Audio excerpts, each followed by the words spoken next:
Welcome to a peaceful journey through the land of Ooh. For the next 2 hours, we'll explore the world of Adventure Time, a place of wonder, mystery, and endless stories. So, get comfortable, close your eyes, and drift into the adventures of Finn and Jake. Finn's story starts long before the epic battles and magical swords. It began in a simpler time, when he was just a boy with a big heart and a boundless sense of adventure. Did you know Finn was found as a baby, abandoned in a dense forest, his tiny cries echoing through the trees? As he lay on a single leaf, he was discovered by 2 kind-hearted dogs, Joshua and Margaret, who were Jake's parents, out on a quiet evening walk. They heard his soft wails, carried on the wind, and couldn't bear to leave him alone. So they scooped him up in their gentle paw, taking him back to their warm den. There, they raised him as their own, alongside their magical pup, Jake, who would soon become Finn's brother in every way that mattered. This bond, forged in the innocence of childhood, would shape their lives in Ooh, a connection built on trust, laughter, and an unbreakable loyalty that would carry them through countless adventures. In those early days, Finn was a curious soul, his bright eyes always searching the horizon, his small hands clutching a simple stick he'd found by the riverbank. This stick was his first weapon, a humble tool he wielded with imagination, pretending to fend off imaginary monsters lurking in the shadows of the tree fort.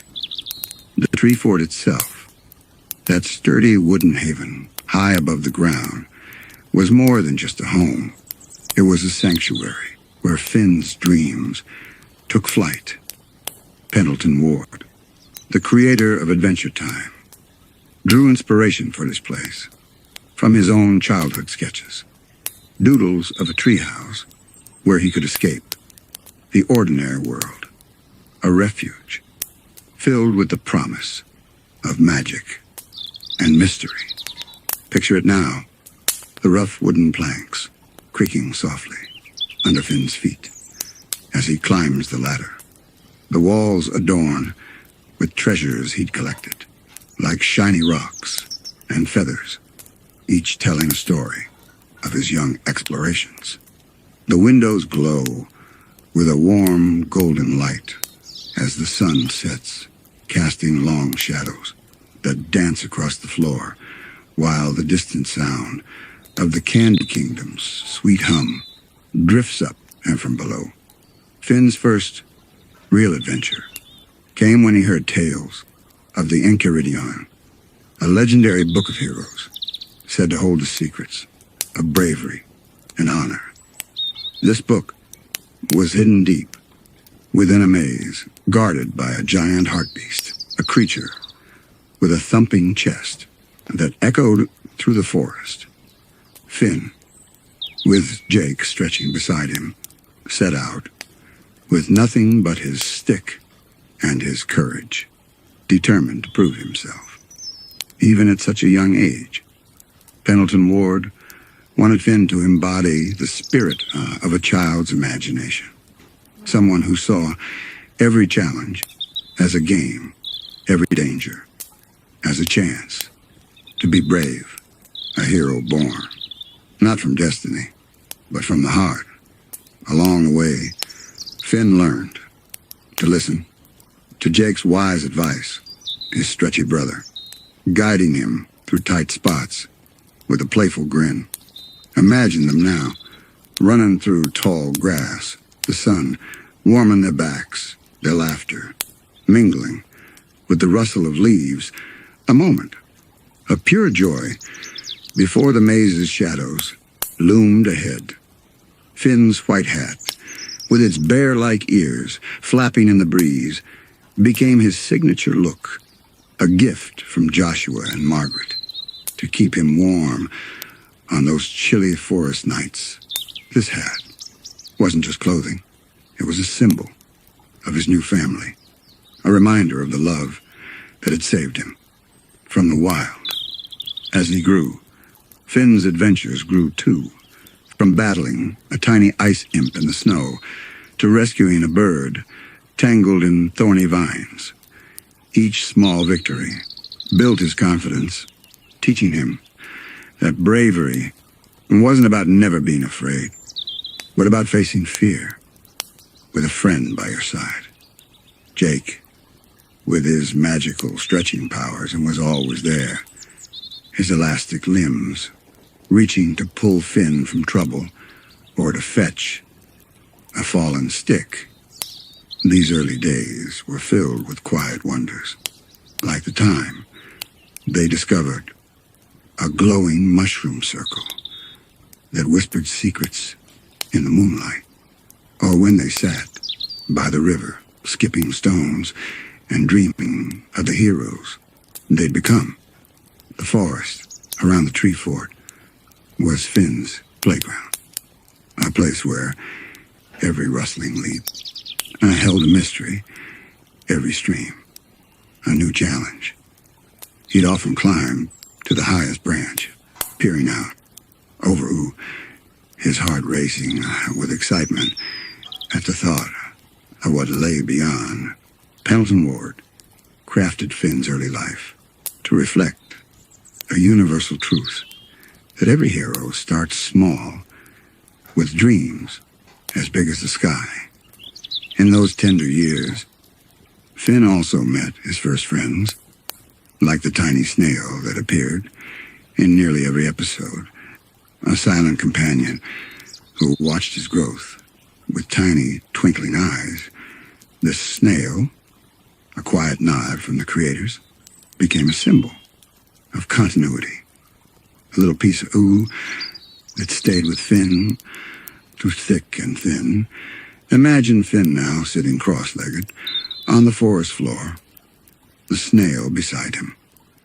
Jake sprawled out, stretching toward the stars, all three sharing a moment of peace as the night deepened around them.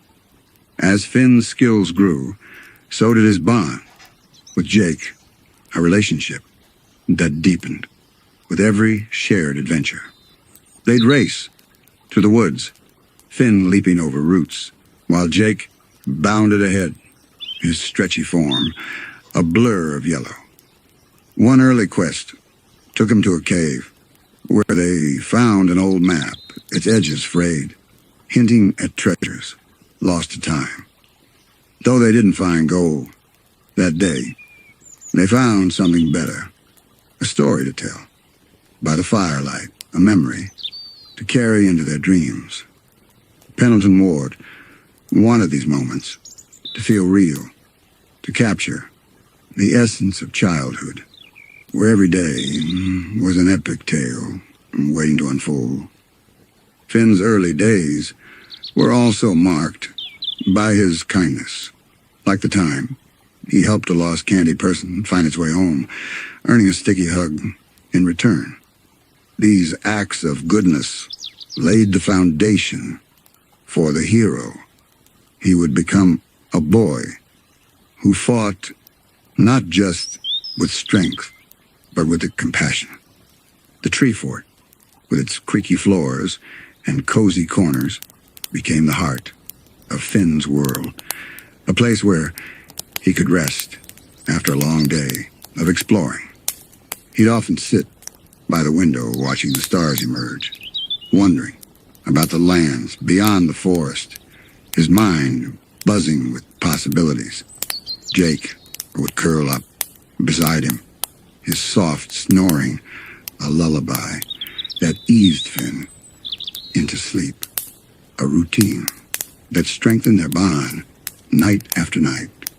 Pendleton Ward infused these scenes with a sense of nostalgia, drawing from his own memories of quiet evenings spent dreaming under the trees.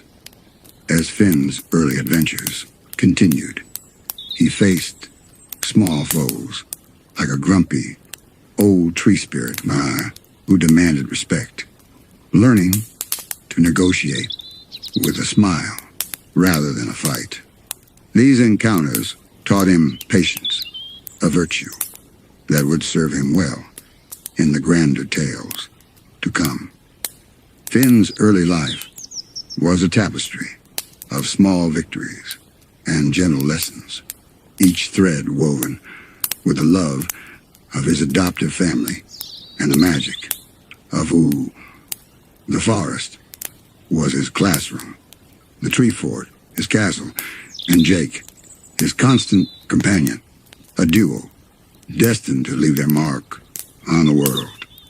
Picture them now, under a canopy of stars, the air cool and crisp, Finn holding his stick like a scepter, Jake stretching to touch the sky, both basking in the quiet beauty of their early days. This was Finn's beginning, a foundation of courage, love, and imagination that would carry him through the many stories we'll share tonight. Each one a step toward the hero he was meant to be. Let's continue our journey through the land of Ooh by uncovering one of its most mysterious and heartbreaking stories, the origins of the Ice King's crown. The Ice King, with his long white beard and flowing blue robes, may seem like just another quirky villain, but beneath his rambling words, Michael, and strange obsessions lies a story of deep sorrow and lost identity. Before he became the Ice King, he was Simon Petrikov, a kind-hearted and brilliant archaeologist who lived in a world much like ours, a time before the Great Mushroom War, before the land of Ooh, before magic ruled over the ruins. Simon's life was filled with adventure of a different kind. Not the kind of adventure that involves swords or battles, but one of knowledge, of uncovering mysteries buried deep in history. He studied ancient civilizations, lost artifacts, and powerful relics, each discovery adding another piece to the puzzle of the past. Among these artifacts, one stood out more than any other, a crown. A crown, unlike anything he had ever seen before, shimmering, with an eerie blue glow, its golden frame, slightly tarnished, but still regal, a relic from a forgotten kingdom. It was beautiful and terrifying, all at once. Simon was fascinated. He wanted to know where it came from, what power it held inside, what secrets it had carried through the ages. He didn't know it then, but that crown would change his life forever. One evening, in the dim glow of his study, Simon picked up the crown. Its metal was cold, even in the warmth of the candlelight. He hesitated, but curiosity won over caution. Slowly, he lifted it over his head and placed it onto his brow. In an instant, a rush of energy surged through his body. The room around him seemed to blur. A chill ran through his bones. And then he heard it, a whisper, soft at first, like the wind through an empty hallway. Then more voices, echoing in his mind, calling his name, telling him they had been waiting for him. Simon gasped and ripped the crown from his head. His heart pounded. His breath came fast. His hands trembled. The whispers were gone, but something inside him had changed. The warmth of the room felt distant. The flickering candle seemed weaker. For the first time, Simon felt the cold. And it would never truly leave him again. At first, Simon thought it was just his imagination. A strange trick of the mind caused by exhaustion or excitement. He had spent years studying artifacts, searching for lost knowledge. Perhaps the crown was nothing more than another puzzle waiting to be solved. But deep down, something told him this was different. The whispers lingered in his mind like an echo trapped in a cave. The cold never truly faded, even when he sat by the fire, wrapped in blankets. And then the visions began. Flashes of things he didn't understand. A kingdom buried in ice. A throne carved from frozen stone. A voice, soft yet commanding, telling him he was chosen. Telling him to put the crown back on. He resisted for as long as he could. But the temptation, the pull, grew stronger with each passing day. Simon was not alone. He had someone who cared for him deeply. A woman named Betty. She was his partner, his greatest love, his anchor to the world before everything changed. They had spent countless evenings together, laughing, debating, dreaming of the future. Simon admired her mind, her passion for knowledge, and Betty loved him for his heart. But the crown was changing him. It started with small things. A slip of the tongue, strange words creeping into his speech, moments where his eyes seemed distant, as if looking at something beyond reality. Betty noticed. She worried, begged him to stop his research and to let the crown go. But Simon was obsessed. He had to understand it. Had to know why it called to him. I had to know what secrets it was hiding. Then came the day he lost her forever. It was supposed to be a normal afternoon. The sun glowed warmly through the windows as Betty stood in Simon's study. Books were scattered across the desk, papers covered in notes. And in Simon's hands, the crown. She pleaded with him, told him he was scaring her, told him she loved him, but couldn't watch as he lost himself. Simon wanted to reassure her, wanted to tell her everything was fine, but he could feel the crown's pull, stronger than ever. His hands trembled as he lifted it one last time. The moment it touched his head, a blast of icy wind surged through the room. Books flew from the shelves, papers spiraled through the air. Betty gasped, stepping back, her eyes wide with fear. Simon tried to speak, but the words were not his own. A different voice, strange, distant, echoed from his lips. His fingers turned blue, frost creeping up his arms. And then the magic surged outward. A rift, a swirling portal of energy, opened behind Betty. She reached out, calling his name. And then she was gone, swallowed by the portal, vanished into the unknown. Simon collapsed, the crown slipping from his head. His breath came in ragged gasps, his mind clouded with panic and grief. He called out for Betty, but she was nowhere to be found. The woman he loved, lost, because of him, because of the crown.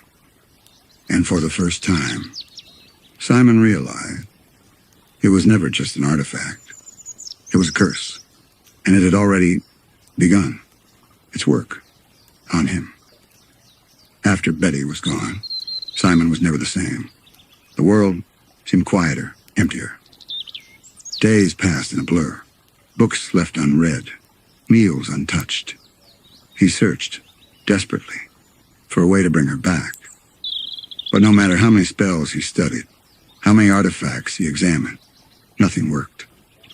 And the crown was always there, waiting. He tried to avoid it, locked it away, buried it beneath stacks of books. But at night, the whispers grew louder. They called to him, soothed him, promised that he would see her again. All he had to do was wear the crown. Simon held out as long as he could. But grief has a way of breaking even the strongest heart. One evening, exhausted, hopeless, he gave in. He placed the crown on his head, and the world shattered. Memories twisted, reality bent. His thoughts no longer his own. Laughter bubbled up from his throat. Unnatural, piercing. The room blurred and colors swirling, walls melting into ice. And in his reflection, he saw someone else. A man with wild eyes, a jagged beard, a cruel grin, a stranger wearing his face. He tried to take the crown off, but his hands wouldn't obey. The whispers had become voices, louder, harsher, controlling him. And in that moment, Simon was gone. In his place, the Ice King was born. No one knows exactly how much time passed.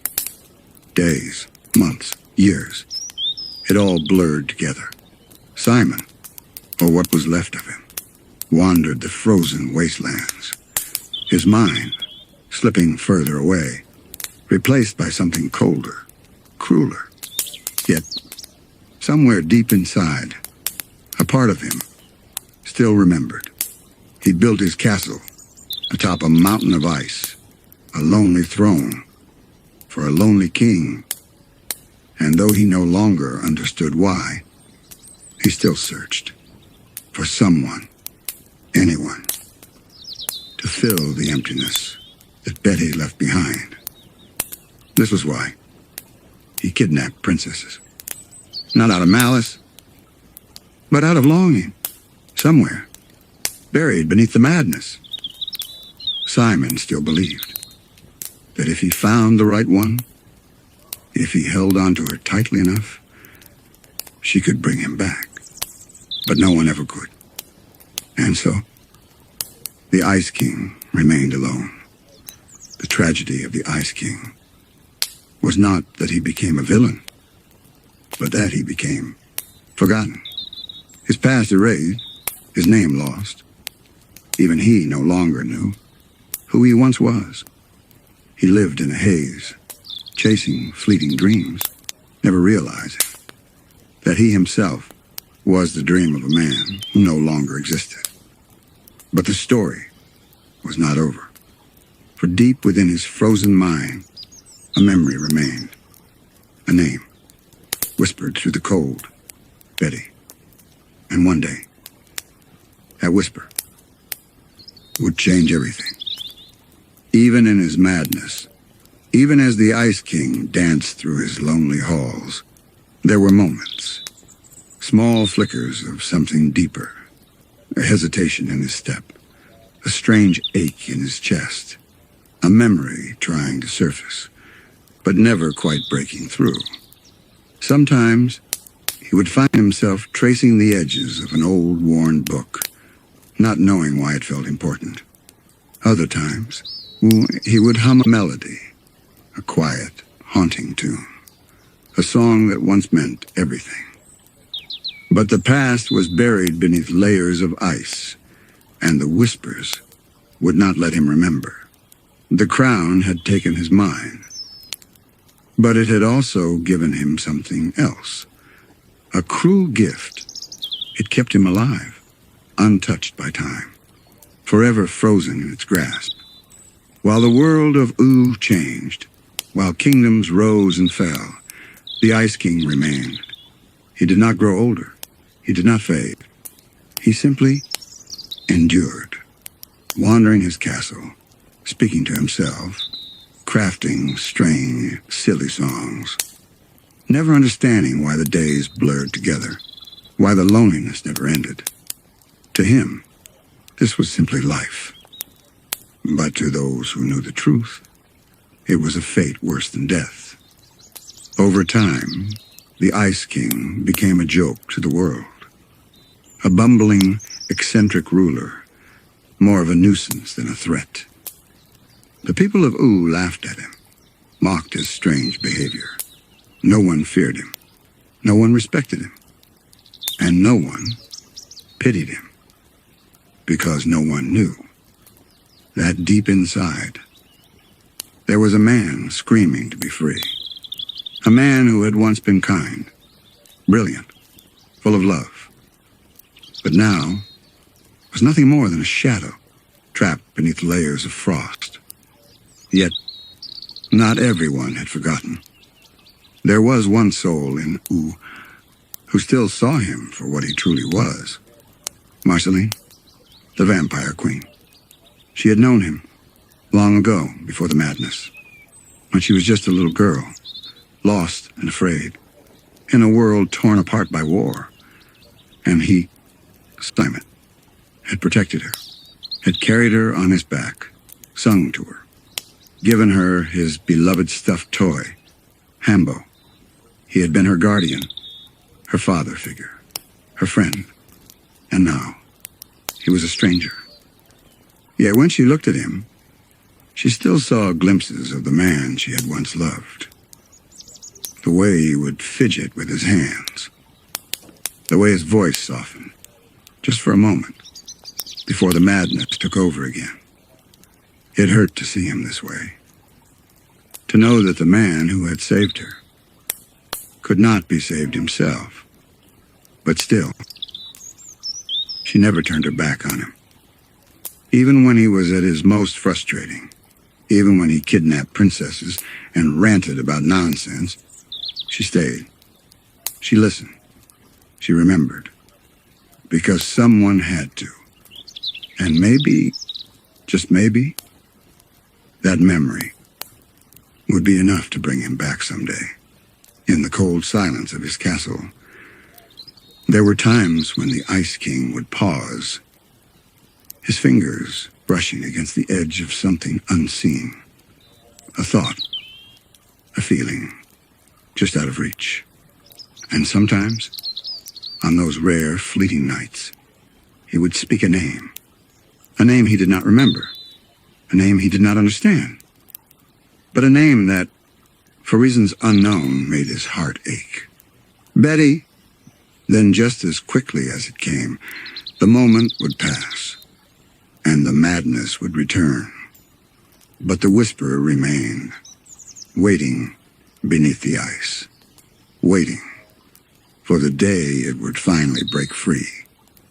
Deep inside the frozen corridors of his castle, the Ice King wandered aimlessly. His long blue robes trailed behind him, catching on the jagged ice that lined the floors. The echoes of his own footsteps followed him, bouncing off the frozen walls and making it sound like he wasn't alone. But he was. He always was. Somewhere in his mind, beneath the madness and confusion, a part of him still longed for something. Someone. But the memories were buried too deep. Like ice, sealing away a long-forgotten treasure, the crown had locked them away, trapped them in a place where he could never quite reach. And so he carried on, unaware of the ghost of who he used to be, whispering just beneath the surface. Every time he tried to remember, the crown would tighten its grip. The thoughts would slip away, melting like snow in the sun. It was always the same. A flicker of a memory, a warm hand holding his, a voice laughing, a name on the edge of his tongue. Then pain, a sharp, searing pain behind his eyes. like coal fire burning through his mind. And then, silence. His thoughts would scatter, breaking apart like shattered ice, leaving him standing there, confused, until he simply moved on, humming a tune he no longer knew the words to. One night, as the wind howled outside his castle, he found himself staring into a cracked mirror. The Ice King blinked at his own reflection. The wild eyes, the tangled beard, the long, jagged nose. He frowned, tilting his head. Was this really him? Had it always been him? Somewhere deep inside, he felt like he was supposed to look different. But he couldn't remember why. He reached out, touching the glass with a gloved hand.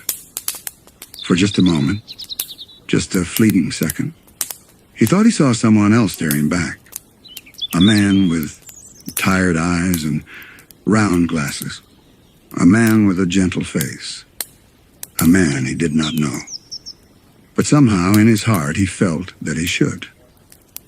Then the mirror cracked further. The reflection blurred. And the vision was gone. The Ice King chuckled to himself, shaking his head. Man, I gotta lay off the midnight snacks. He turned away, wandering off to chase another thought, another fleeting distraction. Behind him, the shattered mirror sat in silence. And in its broken fragments, a pair of sad eyes still lingered. Deep beneath the Ice King's castle, hidden beneath layers of ice, there was a room he never entered, a room he did not remember building. But inside, frozen in a block of shimmering blue ice, was the truth. Old journals, filled with carefully written notes in a neat, scholarly hand. Photographs of a smiling man and a woman with kind eyes. An old pair of glasses, cracked but still intact. And at the center of it all, a message, etched into the ice, waiting for the day someone would find it. It read only 4 words. Simon, please come back. The Ice King never saw it and never even thought to look. But still, the words remained, waiting, hoping that one day he would remember. There were times, rare, fleeting moments, when something inside him shifted.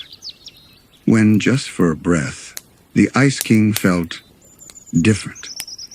Like something wasn't quite right. Like he had forgotten something important.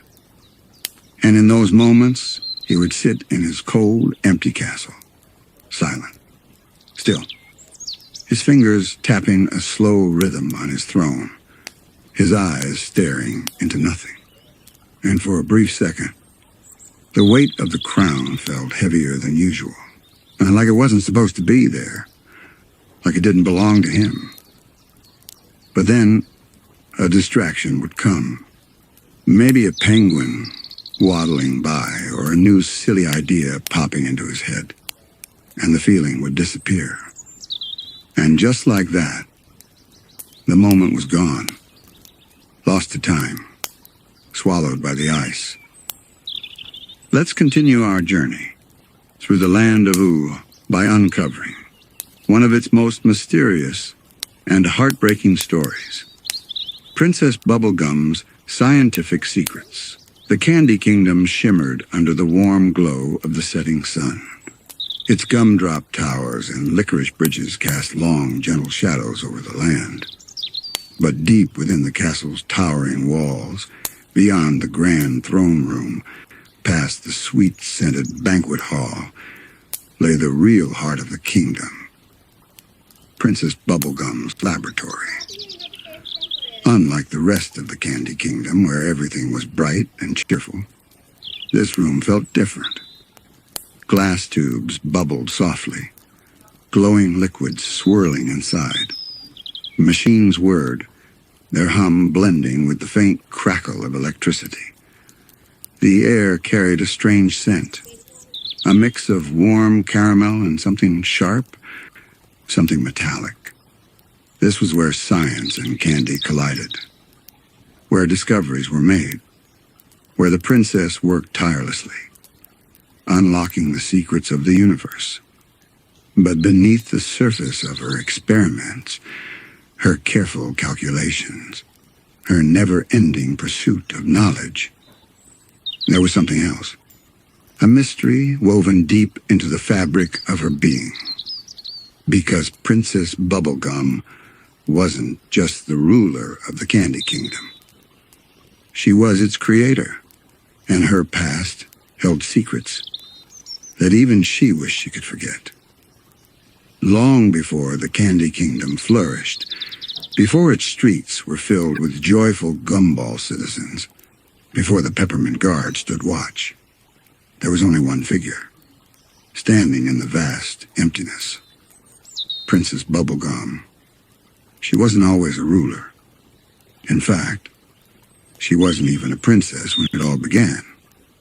She was simply Bonnible, a lone scientist in a world that had already crumbled. Born from a strange mixture of science and magic, she had existed for longer than anyone truly knew. In the days when the world was still healing from the Mushroom War, she wandered through quiet, desolate landscapes, through the ruins of a forgotten past, scavenging for knowledge, collecting pieces of history, old books, shattered technology, fragments of a civilization long lost to time. And then, one day, she decided to build. Using her knowledge of biochemistry and a little touch of magic, she created the first candy people. They were small at first, soft, fragile, made of sugar and curiosity. But they grew. They evolved. They became more than just creations. She shaped them, taught them, gave them a home. And from the ruins of the past, the Candy Kingdom was born. But creating life was not as simple as she had once thought. Because life meant responsibility, and responsibility meant sacrifice. As the kingdom flourished, so did Bubblegum's ambitions. She wanted to understand everything, to unlock the rules of existence itself. Her lab became her sanctuary, filled with strange devices, half-finished blueprints, equations and formulas, scrawled across every surface. She studied energy, consciousness, artificial intelligence. She experimented with new forms of candy life, molding them, reshaping them, making them stronger. She told herself it was for their own good, that a strong ruler needed to make difficult choices, that science and progress were worth it. But deep down, Princess Bubblegum knew she was not just a ruler, not just a scientist. She was a creator. And creation comes with responsibility. Every candy person, every smiling face in the kingdom existed because of her.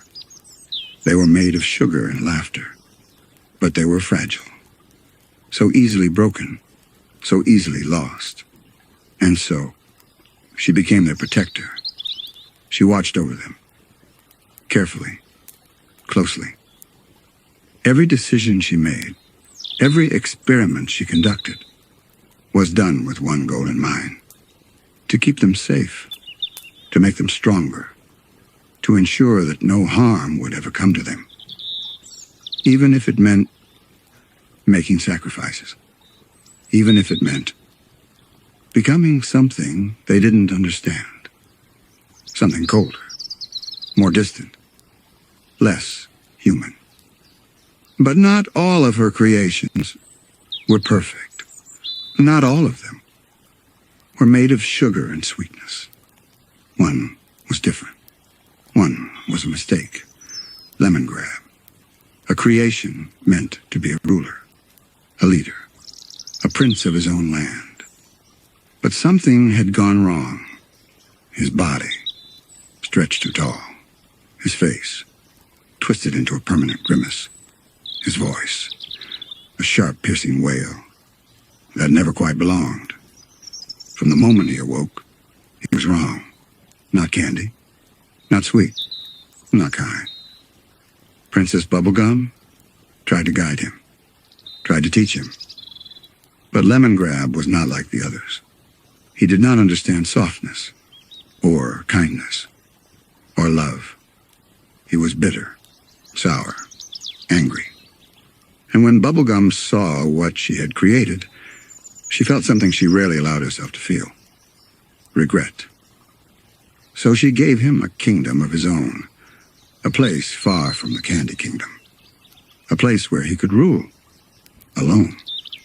She hoped he would find peace. She hoped he would learn.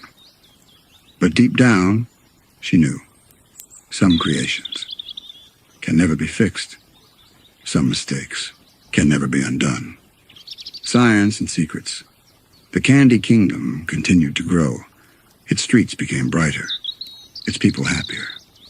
From the outside, it was perfect. But deep beneath the castle, where no candy person ever wandered, the experiments continued. Machines whirred in the darkness. Test tubes bubbled with strange glowing liquids. Princess Bubblegum worked tirelessly, endlessly. She did not sleep. She did not rest.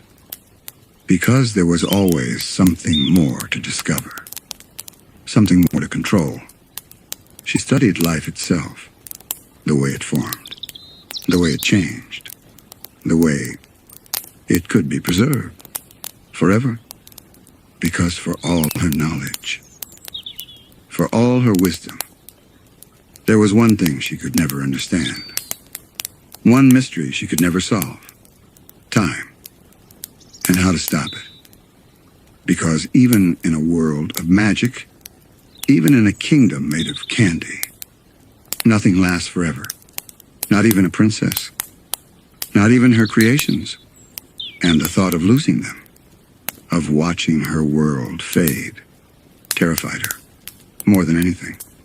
More than any villain. More than any war. More than death itself.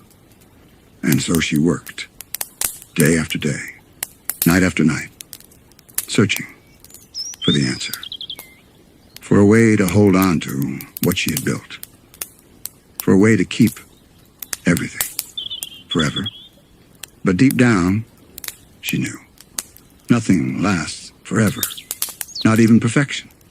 Still, Princess Bubblegum tried. She built machines that could repair broken candy people. She crafted formulas that could extend their lives. She created and created and created. But with every new discovery, she lost something.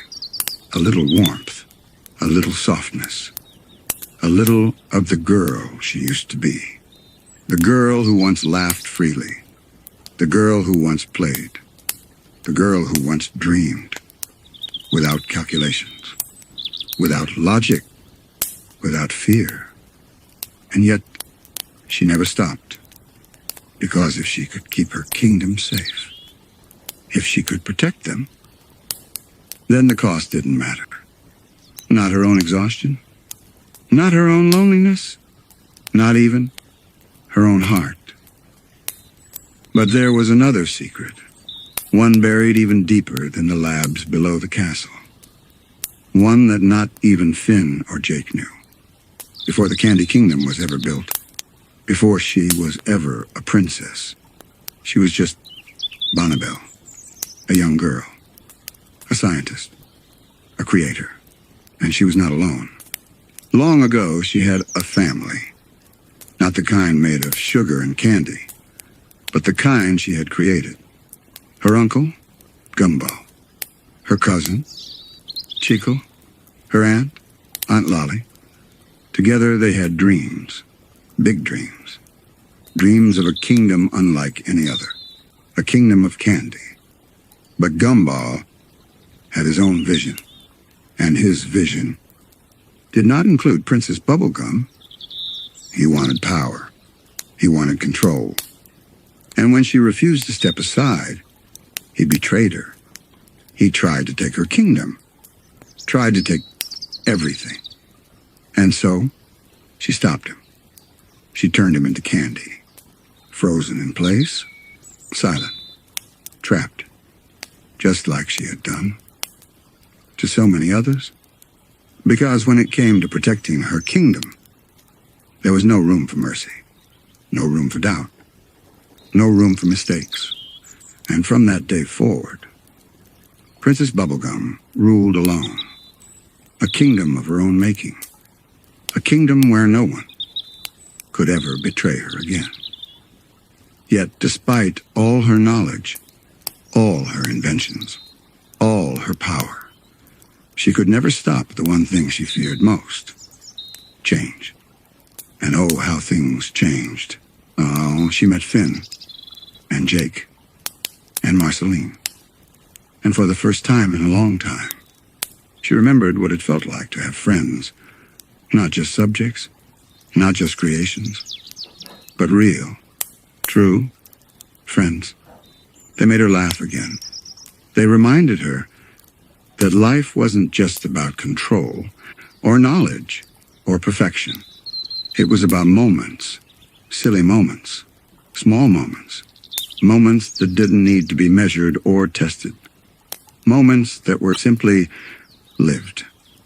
And slowly, bit by bit, she softened. She let her guard down. Just a little. She began to trust again, to feel again, to hope again. But even then, she never stopped watching, never stopped calculating, never stopped preparing, because deep down, she knew nothing lasts forever, not even her own heart.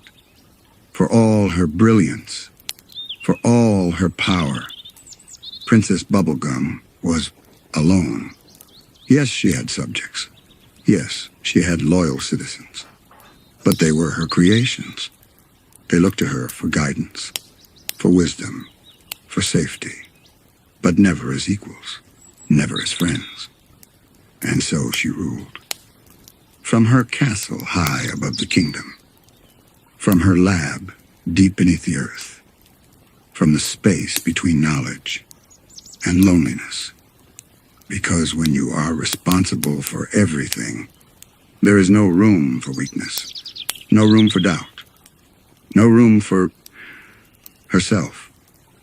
But deep below the Candy Kingdom, beyond the bright streets, beyond the smiling faces, there were secrets, secrets locked away in glass chambers, secrets kept behind steel doors, secrets that whispered, that hummed, that glowed in the dark. Because Princess Bubblegum was not just a ruler, she was a scientist. And scientists ask questions. What makes life life? What makes candy sentient? Could she create something stronger, better? Something that would never break? Her mind swirled with ideas. She worked late into the night, mixing formulas, testing solutions, writing notes in her sharp, perfect handwriting. But science is unpredictable, and sometimes things go wrong. Experiments change. They grow, they escape. And in the deepest shadows of her kingdom, something stirred, something forgotten, something watching. Few know this secret, no, few even suspect. But there is something beneath the Candy Kingdom, something old, something that should not exist. Not a monster, not a villain, not quite alive, but not quite dead. A failed experiment, a creation, abandoned. But still, it waits. Still, it listens. Still, it remembers. Did Princess Bubblegum forget? Did she leave it behind? Or does she visit when no one is looking? Does she stand before it, hands folded, mind calculating, heart whispering, I'm sorry, Does it forgive her? Does it even understand? Perhaps, one day, we will know. For every answer, 1,000 more questions. For every creation, a new problem. For every success, a hidden cost. Princess Bubblegum knew this well. She had built an entire kingdom with her own hands, brick by brick, candy by candy. Life from nothing. It should have felt like an achievement, like something to celebrate. But instead, it felt like a burden, because knowledge, true knowledge, is heavy. It lingers in the mind. It whispers in the quiet moments. It reminds you that you can never unlearn, never undo, never forget. And so, she kept moving forward. One experiment at a time. One invention after another. One mistake buried beneath the next. They laugh. They dance. They sing in the streets. But do they think? Do they feel in the way that you and I do? Or are they simply following the path she designed? A program? A function? A world built from sugar and science? Princess Bubblegum never spoke of this. But she wondered. She questioned. Late at night, alone in her lab, she stared at the data, the numbers, the patterns. Were the candy people truly alive?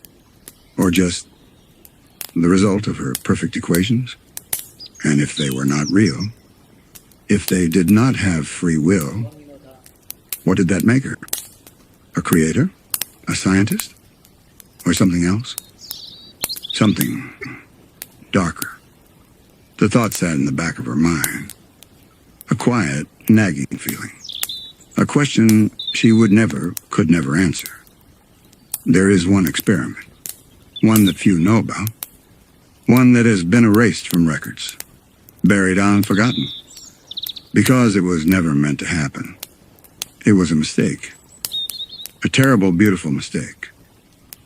Princess Bubblegum wanted to understand. She wanted to create life. Perfectly.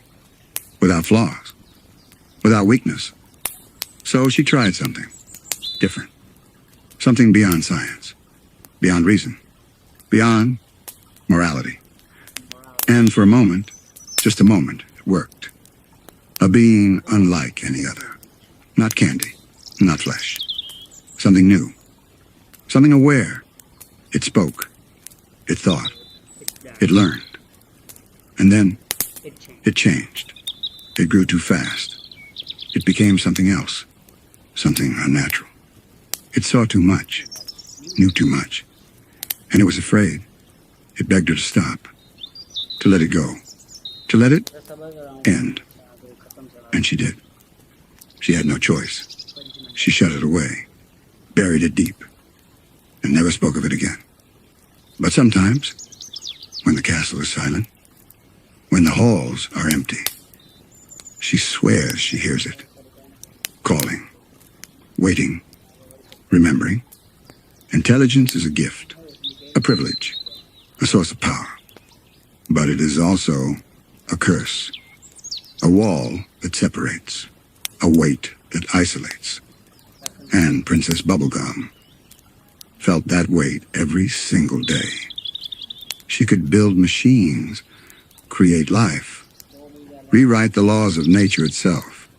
But she could not find someone who truly understood her, who saw the world the way she did, who carried the same burden. Finn was kind, brave, a true friend, but he was simple, too pure for the endless calculations spinning in her mind. Jake was wise, in his own strange way, but he lived in the moment, carefree, unburdened. And Marceline. Marceline was different. A spark of something real, something deep. But even she could never understand the weight of creation, of responsibility, of a mind that never ever stopped thinking, stopped planning, stopped worrying. And so, Bubblegum stood alone, queen of her kingdom, master of her world. But still, perfection has a price, and Princess Bubblegum paid it. Every day, every night, in every decision she made. She had built the Candy Kingdom. From nothing. A world of peace. A world of joy. A world that could never break, could never fail. And so she controlled it. Every detail. Every citizen. Every possibility. She created laws, rules, guidelines that no one could question. Because without them, what would happen? Chaos? Destruction? Would the Candy Kingdom even survive? She couldn't take that risk.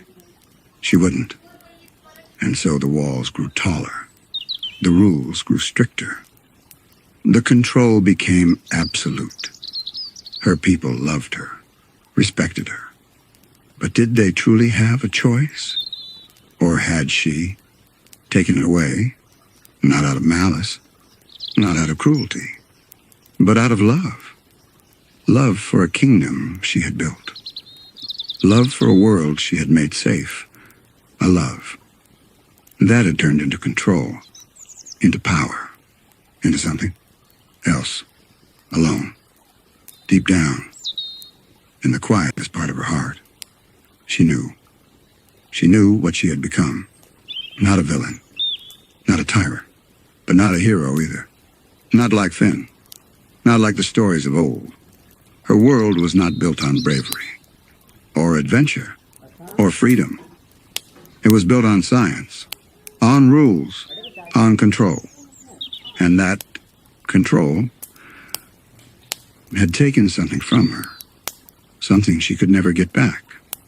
She looked in the mirror and saw it in her own eyes. The loneliness, the exhaustion, the questions she could never ask, the answers she could never escape. She wanted to change, to let go, to be something more. But could she? Would she? Or was it too late?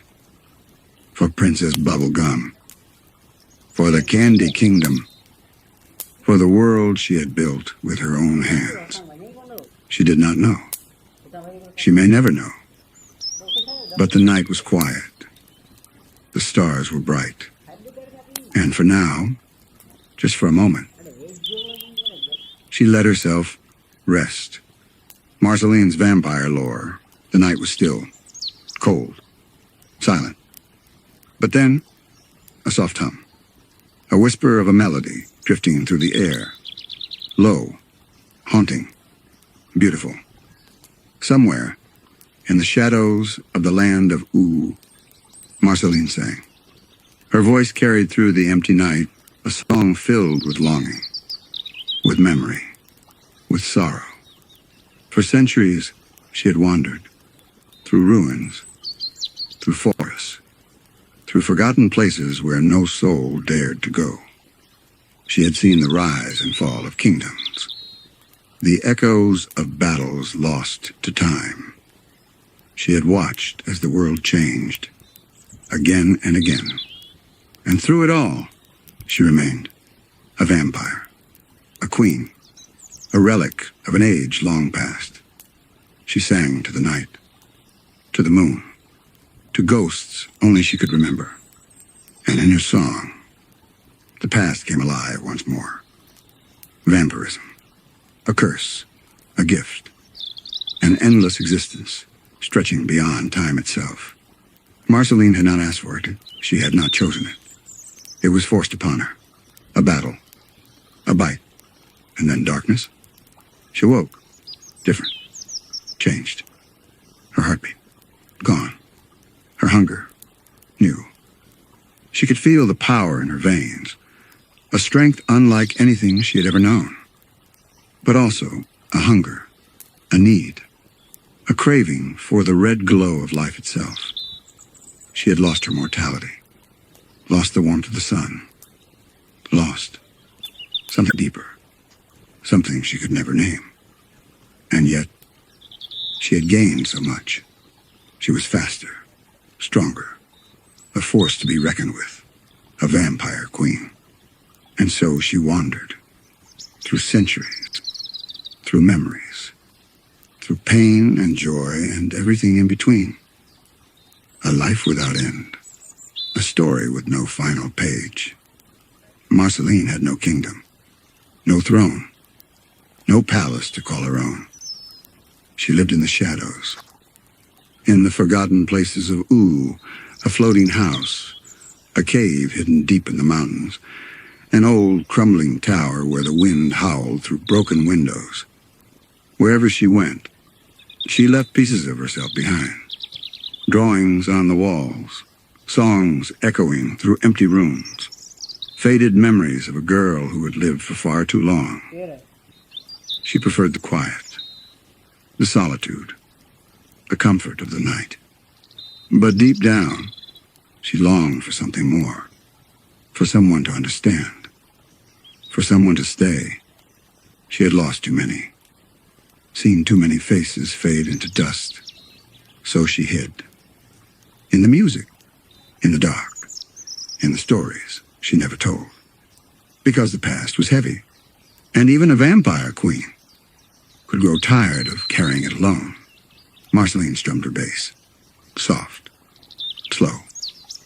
Each note drifted into the quiet night, fading into the air like whispers of forgotten dreams. She played for herself, for the memories she could never erase, for the people who had come and gone, for the world that had changed while she remained the same. Her fingers moved effortlessly over the strings. She had played for centuries, through heartbreak, through joy, through endless, restless nights. Music was the only constant, the only thing that had never left her. And so she played, for the stars, for the moon, for the ghosts that lived in the corners of her mind, a lullaby for a heart that no longer beat. Long before Ooh became what it was, before the Candy Kingdom, before the Ice King's madness, before the land was reborn into something strange and magical, there was a war, a terrible, devastating war, a war that left the world in ruins. Marceline was there. She was young, frightened, lost in the chaos of a crumbling civilization. She did not yet have her fangs, did not yet float in the air with the weightlessness of eternity. She was just a girl clinging to the hand of the only person she had left. Her father, hungry, demonic, distant. She wanted to trust him, to believe that he would protect her. But she knew better. Even then she knew. And so she learned to protect herself. She scavenged. She survived. She watched as the world burned, and she carried the ashes in her heart. Hunson Abadir, the ruler of the Nightosphere, a being of chaos, of darkness, of hunger that could never be satisfied. And Marceline was his daughter. But he was never a father in the way she needed. He was a force, a shadow looming over her childhood. A reminder that even the ones who are supposed to love you can still leave you empty. One day he did something unforgivable, something she would never forget, something she would never forgive. He stole her heart. Not metaphorically. Not in the way parents sometimes wound their children with words or actions. He literally stole her heart, took it for himself, left her with a void inside her chest. And though she would grow stronger, though she would fight back, though she would carve out her own existence, that emptiness never truly faded. Because some wounds never heal. Some betrayals are too deep, and some fathers never learn how to love. Through all the centuries, through all the wandering, through all the loss, one thing remained. Simon, the man she once knew. The man who took care of her when no one else did, before the crown consumed him, before he became the Ice King, before his mind was lost to the magic that twisted his soul. He was her friend, her guardian, her family when she had no one else. She remembered his warmth, the way he protected her, the sound of his voice, soothing her to sleep when the nights were too long. But he was gone now, not dead, not lost in time, but lost in himself, a ghost of the man she once loved like a father. And that hurt more than anything, to still see him, to still hear him, to know that somewhere deep inside, Simon was still there. But he would never come back, not fully, not truly. So she carried his memory, sang songs of what once was. And when she saw him, when he called her Gunther instead of Marceline, she just smiled. Because what else could she do? It happened so fast. Too fast. In one moment, she was just a girl, a survivor, a lonely soul wandering through a broken world. And the next, she was something else, something more, something less. A vampire's bite, sharp, cold. It sank into her skin like the night itself, changing her forever. Her heart no longer beat. Her breath no longer mattered. The hunger inside her, it was new, strange. A deep, aching thirst that she did not understand. But she did not fear it. She did not cry. She did not run. Because Marceline had never been afraid of the dark. She had lived in it, grown up in it. And now, she was a part of it. Forever. She could have been lost. Could have let the hunger consume her. Could have become just another monster. But Marceline was never one to surrender. So she hunted them. The very creatures that had turned her. The vampires. One by one, she tracked them, fought them, destroyed them. Not for revenge, not for blood, but for purpose, for control, for herself. She devoured their souls, their power, their memories. And with each victory, she changed. She grew stronger, stranger, less like the girl she once was, more like something ancient, something untouchable, something feared. And by the end, when the last vampire had fallen, there was no one left but her. She was no longer just Marceline. She was the vampire queen. And yet, she still felt so alone. The sunlight burned now. It licked at her skin like fire, turned her into nothing but smoke and pain. So she learned to live in the shadows, to hide beneath the moon, to sleep when the world was bright, and wake when it was quiet. A lonely rhythm, a life of darkness. But even in the quiet, even in the solitude, there was music, always music. She played her bass in the emptiness, sang to the night when no one was there to listen. And sometimes, just sometimes, she imagined someone was listening, someone who still cared, someone who had not forgotten her. Because the silence was worse than the hunger, worse than the sun, worse than the centuries that stretched endlessly before her. She could live forever. But what was the point of forever if you had to spend it alone? She had fallen in love once, or maybe twice, or maybe too many times to count. But one love stood out. One love had carved itself into her heart, leaving a mark that would never fade. Princess Bubblegum. Sweet, brilliant, complicated. They had been friends, had been more than friends, had built something beautiful together, and then it fell apart.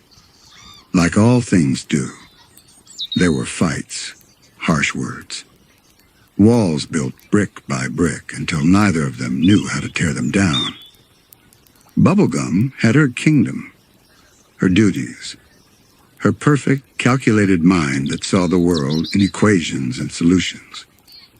And Marceline had her loneliness, her shadows, her restless heart that longed for something softer, something warmer. But love is not always enough, not when the world keeps pulling you in different directions, not when the past still lingers between you, unspoken but always there. So they drifted apart, not with a bang, not with an explosion, just a slow, quiet distance.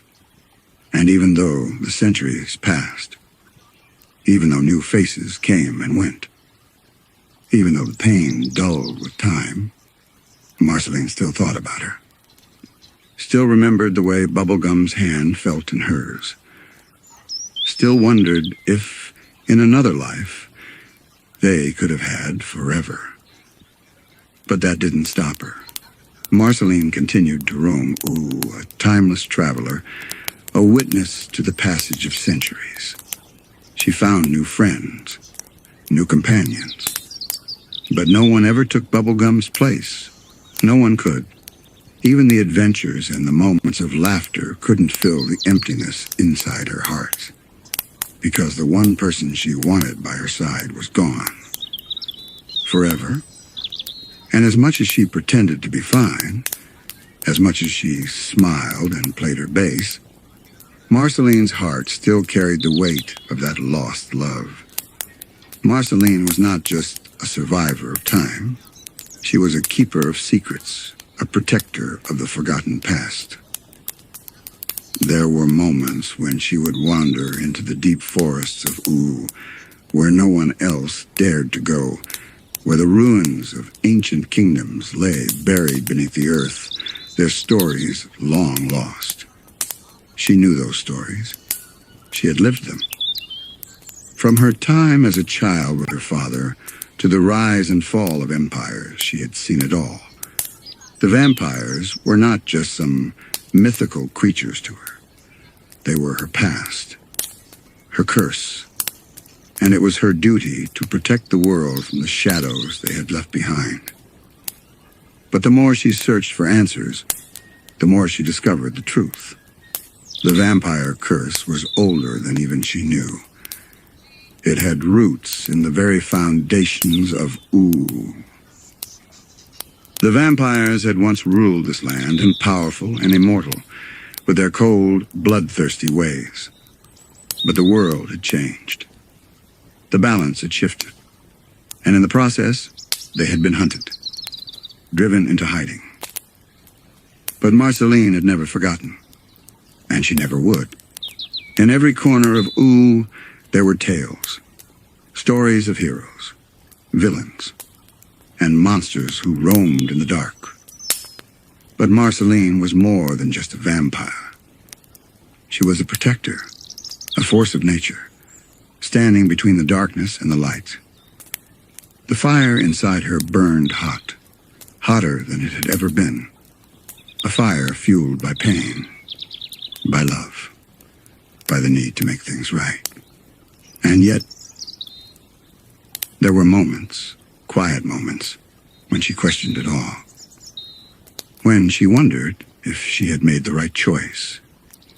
When the weight of centuries pressed too heavily on her shoulders. Could she keep fighting this battle forever? Could she ever find peace? But even the darkest nights end with dawn. And no matter how hard Marceline tried to escape it, she was always drawn back to the people she loved.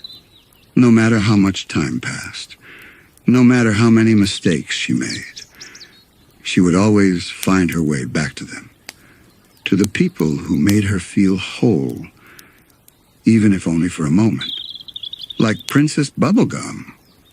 Though their relationship had been strained, broken by time and misunderstandings, there was still love, real love. Love that could never be erased. In the end, no matter how many battles she fought, how many foes she defeated, Marceline could never escape that bond. The bond of family, of love. And though she never fully understood why the world had been so cruel to her, she still had hope. Hope that one day she would find peace.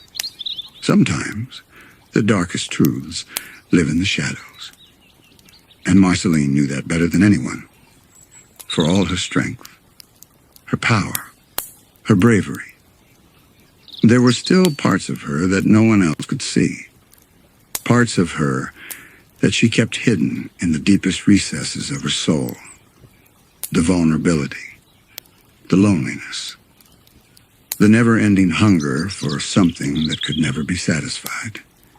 She was a creature of the night, a ruler of shadows, but even she could not escape the quiet sadness that followed her every step. As Marceline's story unfolds, we realize that she is more than just the vampire queen. She is a symbol of resilience, of survival, and of the power of love, no matter how complicated it may be. Her journey is one of self-discovery, redemption, and the search for meaning in a world that often seems too vast and too empty. But she never stops. She never gives up. Because in the end, Marceline understands this. Even in the darkness, there is still light. Late at night, when the world was quiet, when the moon cast its pale light over the ruins of Oo, Marceline would sit alone with her bass. Her fingers would move slowly over the strings, plucking out a melody known only to her, a song for the lost, for the ones she could never bring back, for the ghosts of her past. And as her voice rose into the night, soft and haunting, it carried memories that no one else could hear. Every note told a story, of battles fought, of friendships made and broken, of love fleeting yet unforgettable.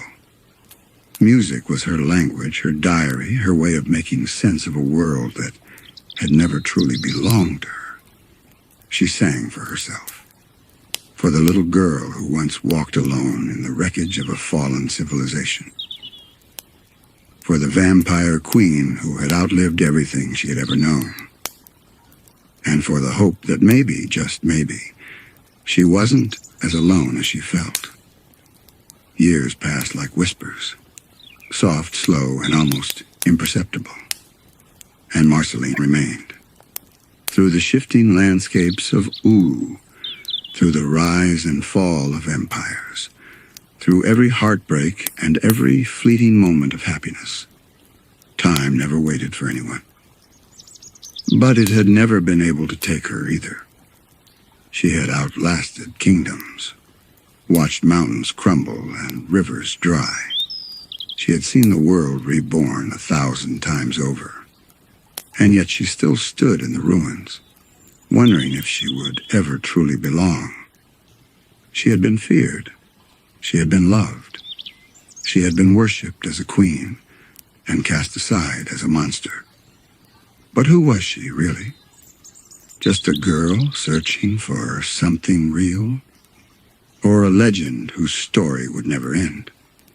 Marceline had lived so many lives. But no matter how much changed, no matter how much time passed, there was one thing that remained the same. The people she loved. There was Simon, the man who had once been her family, before the Ice King's madness took him away. There was Jake, the dog who had always treated her like a friend, even when she tried to push people away. There was Finn, a boy with a heart too big for the world, who saw her not as a vampire, not as a queen, but as a person. And, of course, there was Bubblegum, Princess Bubblegum, with her sharp mind and her guarded heart, the one person who had truly understood her. Even after all the fights, even after all the misunderstanding, even after all the time they had lost, they always found their way back to each other. Because love Real love does not fade with time. And Marceline had learned that the hard way. Marceline was more than a legend, more than a song, more than a name whispered in the darks. She was a survivor, a warrior, a protector of the forgotten. She had walked the path of shadows, danced in the moonlight, and stood alone against the ghosts of her past. But through it all, she had never lost herself. She had never given up on love, on friendship, on the idea that no matter how dark things got, there was always a light waiting to guide her home. She was the vampire queen. A queen of darkness, yes, but also of something deeper, something brighter, something eternal. And so, beneath the starlit sky, she strummed one last note, a melody carried by the wind, drifting into the night. A song not of sorrow, but of hope, for those who had lost their way, for those who had forgotten what it meant to love, for those who, like her, were searching for a place to belong. And with that, Marceline closed her eyes, letting the music take her one last time. Marceline's story is one of heartbreak, resilience, and redemption. It is the tale of a girl who lost everything, yet found strength in the ashes of her past. Through her music, her friendships, and her battles, she became more than just a vampire. She became a symbol of survival, a legend of Uru. And in the end, she proved that even in the darkest corners of the world, there is still love, there is still light. And that is the greatest power of all. It was hidden history. Close your eyes. Take a deep breath. Now imagine a vast land stretching beyond the horizon. A place filled with colors beyond your wildest dreams. Rolling green meadows that shimmer under the golden sun. Towering mountains that touch the sky, their peaks dusted with ancient snow. Dense, enchanted forests whispering secrets to those who dare to listen. This is the land of Uru, a world of magic, mystery, and adventure. A land filled with stories waiting to be uncovered. But Uru is more than what meets the eye. Beneath its playful surface, beneath its candy-coated kingdoms and talking animals, lies a history long forgotten. A past shrouded in time, lost to those who walk its lands today. Tonight we will journey back to a time before Finn, before Jake, before the kingdoms of Uru rose from the ruins. Back to the age of legends, the age of war, the age of secrets buried deep beneath the earth. Are you ready? Let's begin. Long, long ago, before the Candy Kingdom stood tall, before the Ice King claimed his frozen throne, before magic ruled the land, Uru was something else entirely. It was not a land of wizards and talking creatures. It was a world much like our own, a world of cities and science, a world of humans living in towering buildings of glass and steel, a world where technology reached beyond the stars. But all of that, all of it, came to an end. In a single moment, everything changed. The sky burned red, the oceans boiled, and the land itself was reshaped. This was the Great Mushroom War, a war that shattered civilization, a war that twisted reality itself, a war that turned the world we once knew into the strange, magical place we now call Uru. The name sounds almost playful, doesn't it? Like a fairy tale, like something silly, but the truth is far darker. The Mushroom War was a war unlike any before it. No one remembers who started it. No one remembers why. Only the aftermath remains. Some say it began with a single weapon, a bomb, a creation so powerful, so unnatural, that when it struck the earth, it did not just destroy cities. It reshaped reality itself. Time twisted. Creatures mutated. Magic, something long forgotten, awoke once more. The very fabric of the universe shifted. And when the dust settled, the world as it had been was gone. Forever. Humans, once rulers of the planet, were nearly wiped out. Only a handful survived, scattered and lost, clinging to life in a world that no longer belonged to them. And in their place, something new emerged. Something strange. Something wonderful. The land of Oo. From the ruins of the old world, magic seeped into the land. New beings, creatures never before seen, began to walk the earth. Some twisted remnants of what once was, others born entirely from the chaos that followed. The oceans gave rise to new life.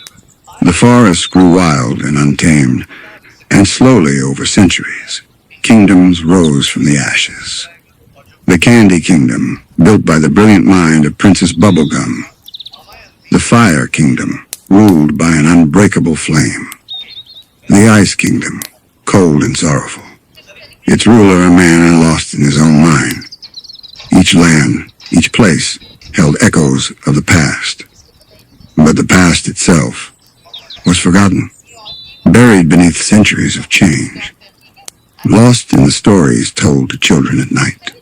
And yet, if you look closely, if you listen carefully, you can still find the pieces of what once was. You can still hear the whispers of the world before Oo. They are in the ruins scattered across the land. They are in the technology that still hums beneath the earth.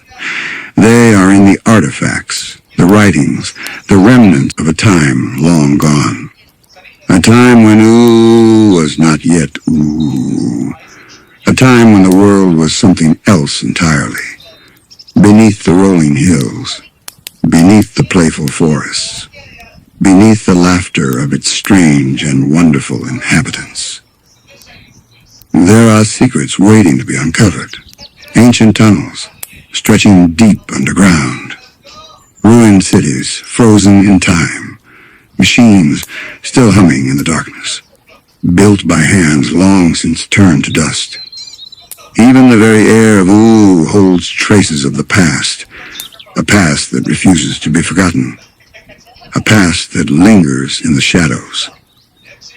Have you ever wondered why some places feel different?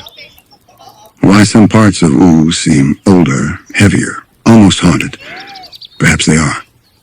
Perhaps, deep in the earth, the echoes of the old world still remain, waiting, watching, listening.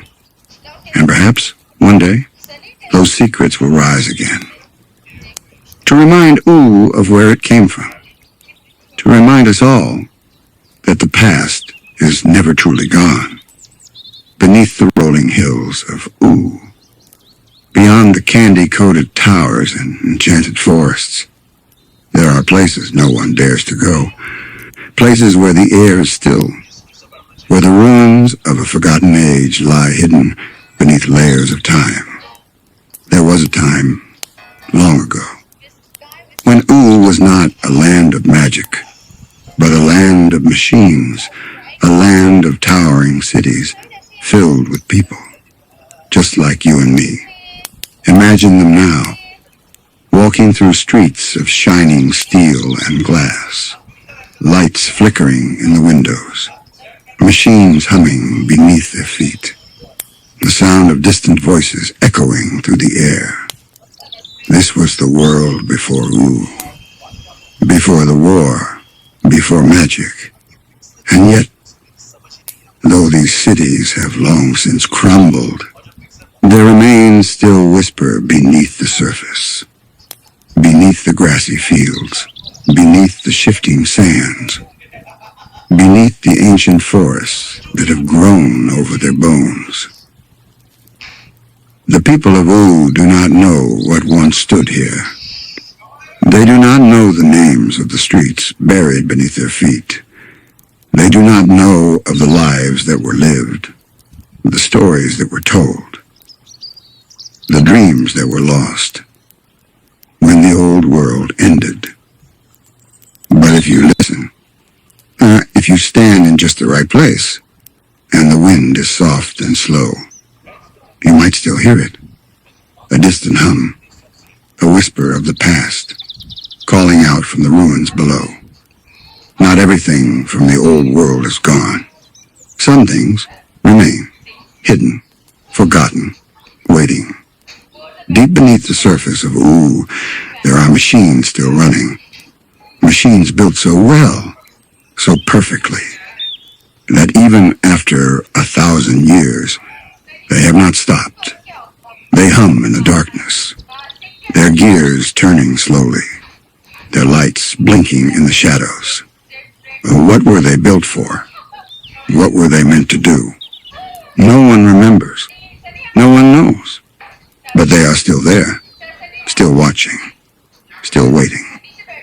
Perhaps they are keeping records, storing memories of a world that no longer exists. Perhaps they are holding on to secrets, pieces of knowledge long forgotten by the people of Ooh. Or perhaps they are waiting for something, for someone, for the moment when the past and the present collide, and the old world rises once more. Though few humans remain in Ooh, their presence can still be felt. In the ruins of their cities, in the lost technology that still hums in the dark, in the strange artifacts scattered across the land. Have you ever noticed?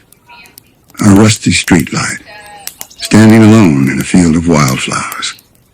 A broken vending machine, its buttons faded, its screen cracked. A crumbling highway, leading to nowhere.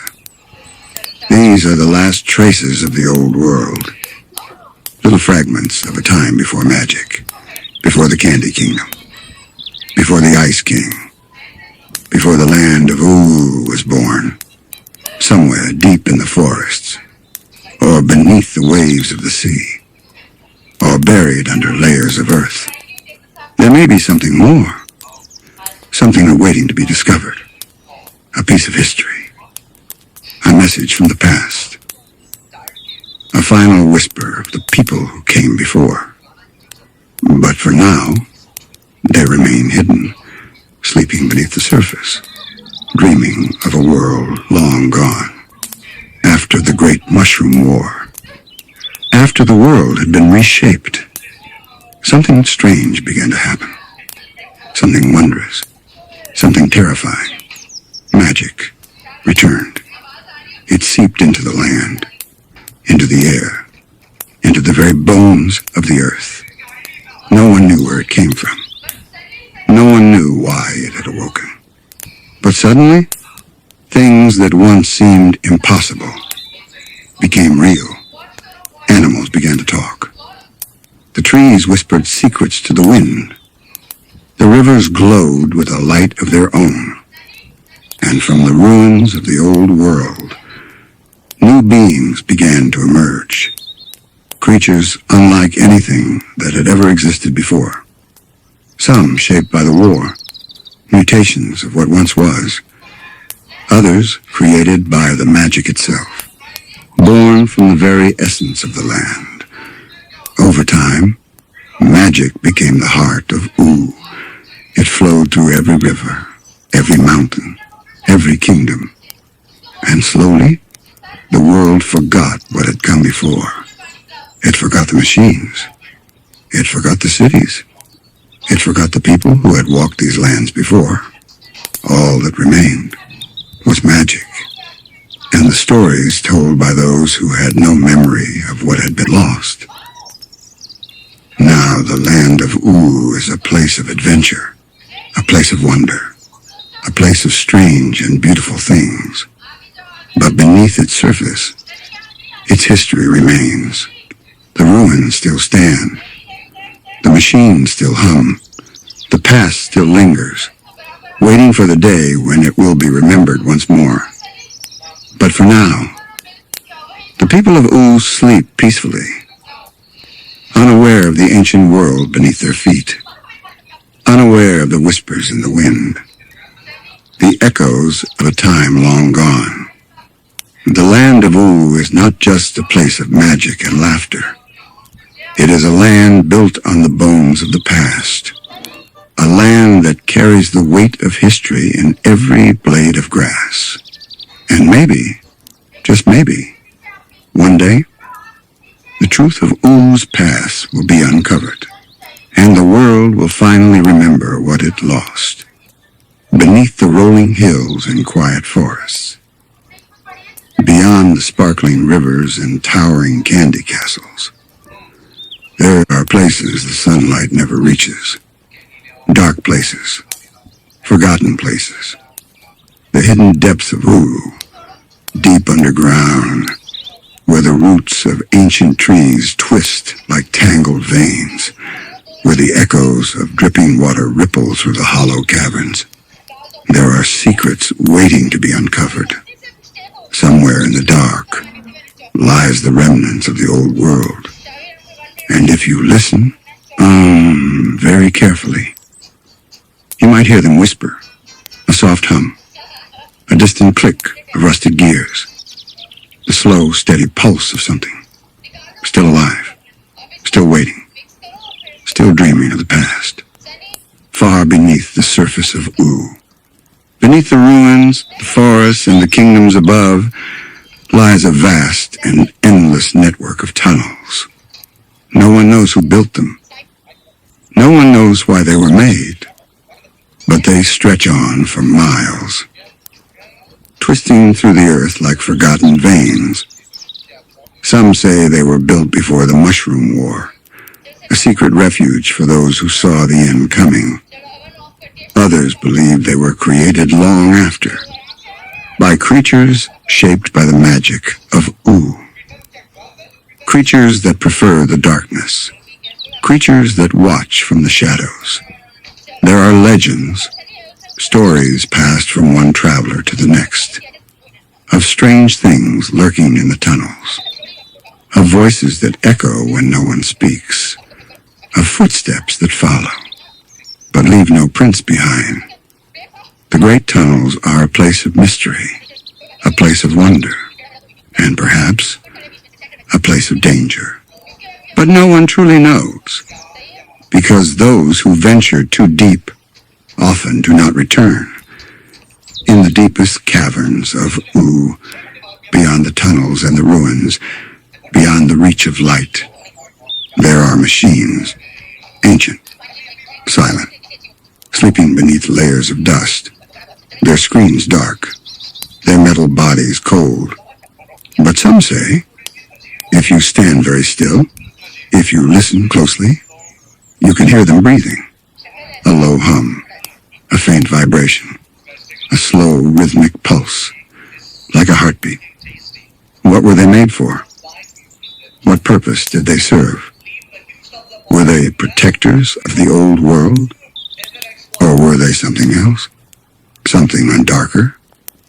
The truth is buried with them, locked away in the circuits and wires. But one thing is certain. They are not dead.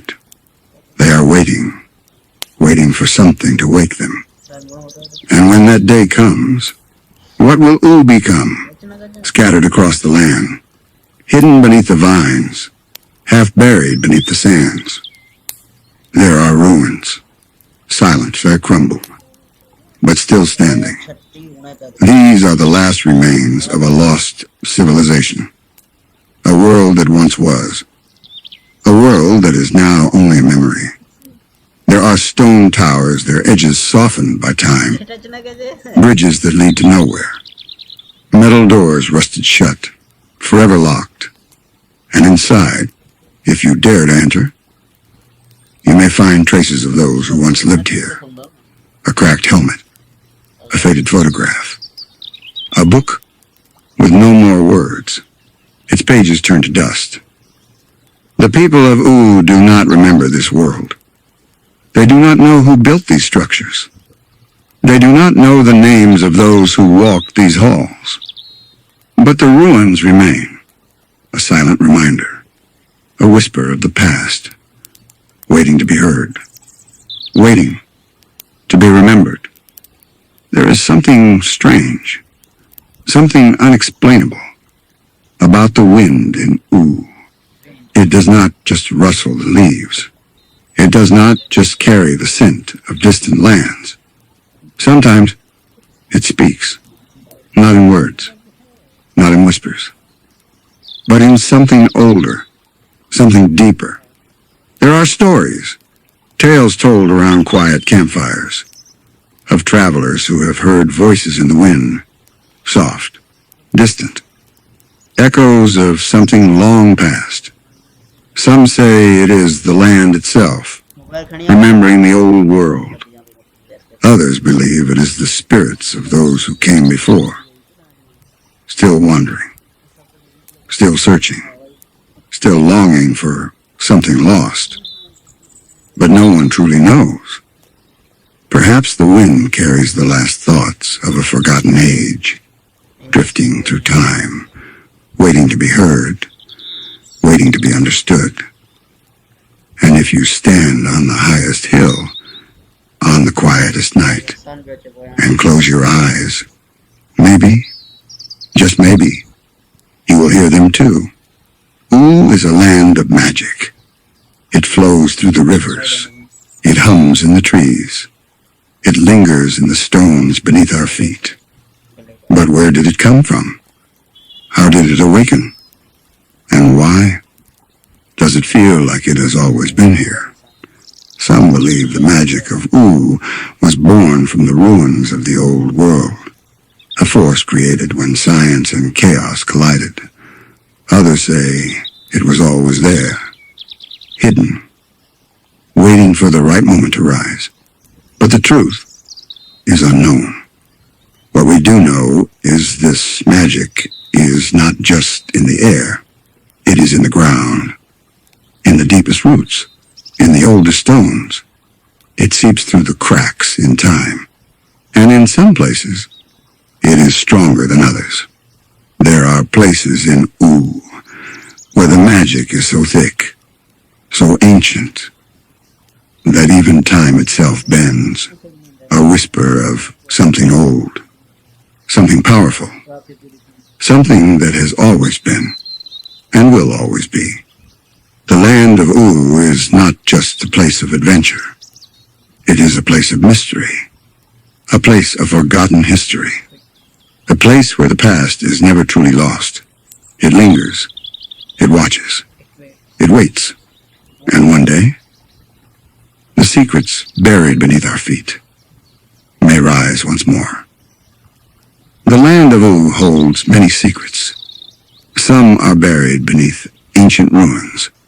Some are whispered by the winds that dance through the Candy Kingdom, and some are hidden deep within the stars above. For centuries, Oo has been a place of mystery, a land where magic and science blend together, where forgotten stories rest in the silence of old temples and lost cities. Tonight we continue our gentle journey through these hidden histories. Let's return to a time before the Mushroom War, a time when Oo was not yet Oo, but a world much like our own. Long ago, this land was home to great civilizations. Cities stood tall, their lights shining like stars in the night. People walked the streets, living their lives without knowing the fate that awaited them. Somewhere in those lost days, a discovery was made, a force so powerful it would change the world forever. Magic. No one knows exactly how it happened. Some say it was found deep underground, pulsing with an ancient energy. Others believe it came from beyond the stars, carried by cosmic visitors. Whatever the truth may be, magic began to seep into the world. Slowly at first, a whisper in the air, a flicker of light in the darkness. Then, like a rising tide, it grew, changing the land, the people, and the creatures that roamed the earth. Some embraced it, learning to harness its power. Others feared it, warning that it could bring destruction. But magic does not wait for permission. It moves as it wishes, shaping the world in ways no one can predict. And so, Oo began to transform. Mountains shifted. Rivers glowed with strange energy. Forests whispered with voices no one could understand. The balance between science and magic was delicate, a thread stretched thin between two worlds, until the war came. The Mushroom War. A conflict that shattered everything. No one knows who started it, or why it began. But its echoes still linger in the bones of the earth, and yet some say it was a battle of technology. Machines built by humans, growing too powerful, too dangerous. Others believe magic itself played a role, a force too wild to control, unleashed upon the world. In the end, it didn't matter. The world as it was disappeared. Cities crumbled, oceans rose, creatures changed, twisted by the energy left behind. And from the ruins, Oo was born, a land of magic, mystery, and wonder, but also a land of forgotten things. Ancient artifacts still rest beneath the earth, echoes of the past, waiting to be uncovered. Who built the dungeons that now lie in darkness? Who left the strange relics hidden in caves and beneath the ocean? Were they reminders of a lost time, or warnings of what could come again? The secrets of Oo are endless, and as we drift deeper into the night, we will uncover more of them. But for now, let the whispers of the past lull you into rest. Let the forgotten stories of Oo carry you into sleep. Oo's history is not just written in books. It is woven into the land itself. Every mountain, every river, every shadow that stretches across the valleys holds a story waiting to be told. There are ruins, long forgotten by time, standing silently beneath the weight of history. Somewhere deep in the Ice Kingdom, buried beneath the snow, lie the remains of a city from before the war. A place where people once lived, laughed, loved, and dreamed. Now only the cold wind remembers them, and it carries their stories through the frozen air. Listen closely. Can you hear it?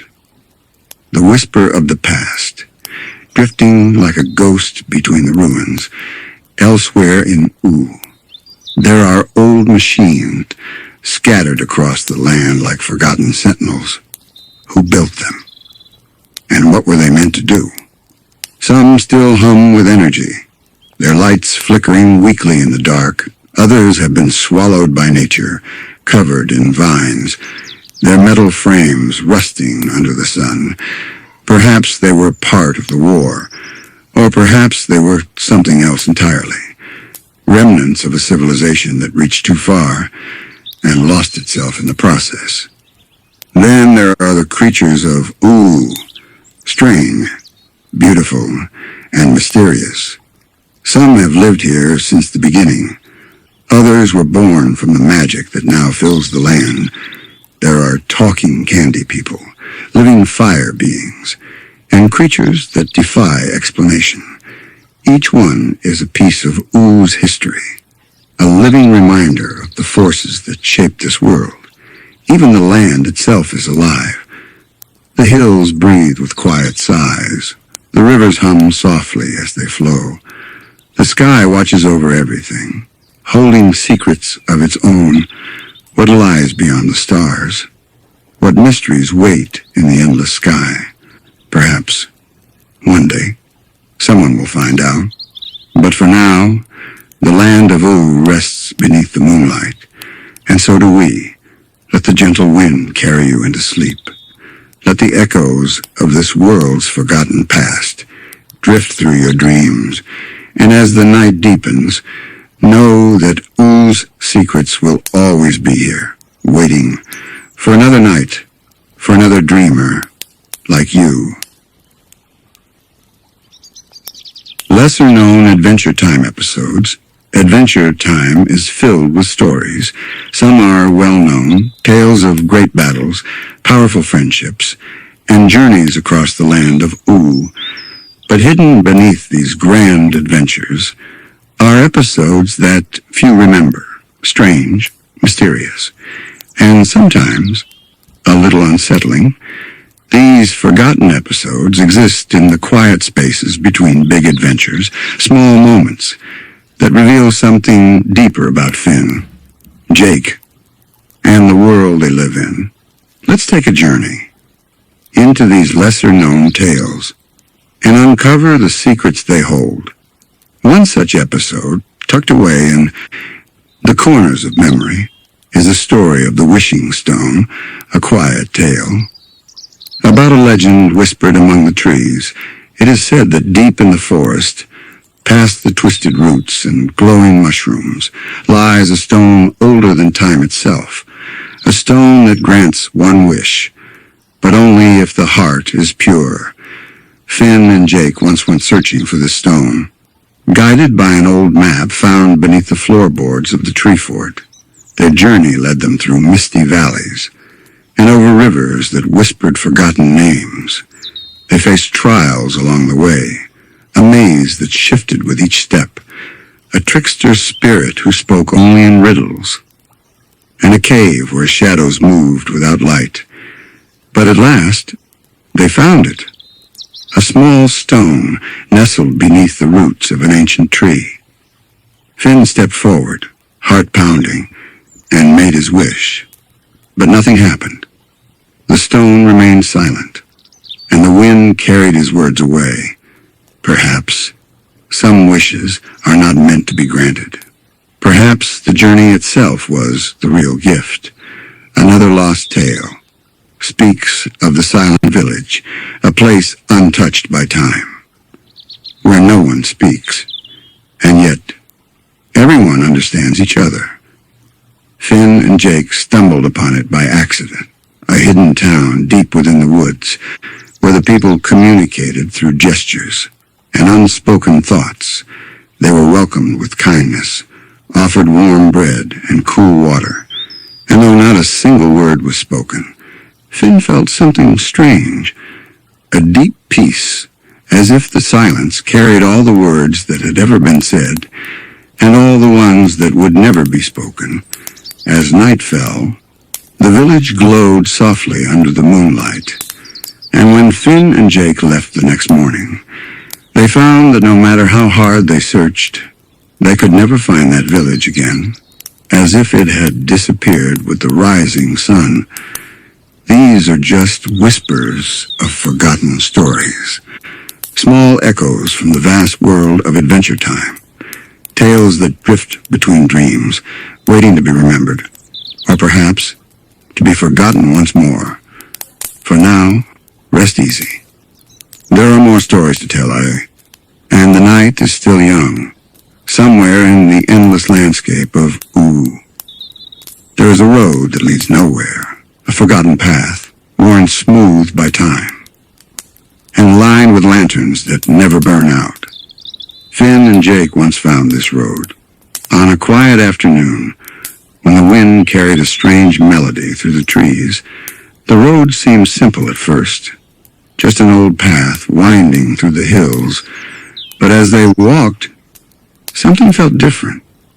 The air grew still, the sky shimmered like water, and the sound of their footsteps faded into silence. They passed abandoned houses, shops with doors left open, and statues with faces too smooth to be real. It was a town with no name, and no memories. At the very end of the road, there was a single signpost, carved with words that had long since faded. Jake touched it, and for a brief moment, the town flickered with life. Shadows of people walking, soft laughter carried on the breeze, and then nothing. Finn and Jake turned back, leaving the forgotten road behind, and when they glanced over their shoulders, it was gone, vanished like a dream. Oo is filled with mysteries, Some are hidden in plain sight, others buried beneath layers of time. One of the strangest is the tale of the endless library, a place where every book ever written, and every book yet to be written, exists all at once. The library has no entrance and no exit, only shelves upon shelves of stories, stretching into infinity. Finn first heard of it from an old storyteller, a wanderer who claimed to have been lost there for 100 years. He said the library was alive. It whispered to those who entered, guiding them to the book they needed most. Not the book they wanted, but the one they were meant to find. Jake was skeptical, but Finn was intrigued. So one night, under the light of a full moon, they set out to find it. They walked through forests of silver trees, across rivers that glowed with soft blue light, and finally, they found a single book, sitting on a stone pedestal. Finn picked it up, and in an instant, they were no longer in the forest. They stood in an endless hall of bookshelves, stretching in every direction. The air smelled of parchment and ink, and the only sound was the soft rustling of pages turning themselves. Jake reached for a book, and a passage read itself aloud, a story neither of them had ever heard, and yet it felt familiar, as if it had been waiting for them. They wandered through the aisles, reading stories of heroes long forgotten, tales of kingdoms that never were, and whispers of adventures yet to come. But when they turned the final page of a book, the words would vanish, as if the story had never existed. At last, they found a small wooden door, and as they stepped through it, they were back in the forest. The book was gone, and so was the library. Perhaps it had never been there at all, or perhaps it was still waiting for the next traveler to find it. Ooh is a land of wonders and secrets. Some are waiting to be discovered. Others are better left undisturbed. For now, let your mind wander like a traveler on a quiet road, drifting between stories and dreams until sleep takes you, and the world of Ooh fades into the night. Deep in the forests of Ooh, where the trees whisper in voices older than time, there is a place few have seen, and even fewer remember.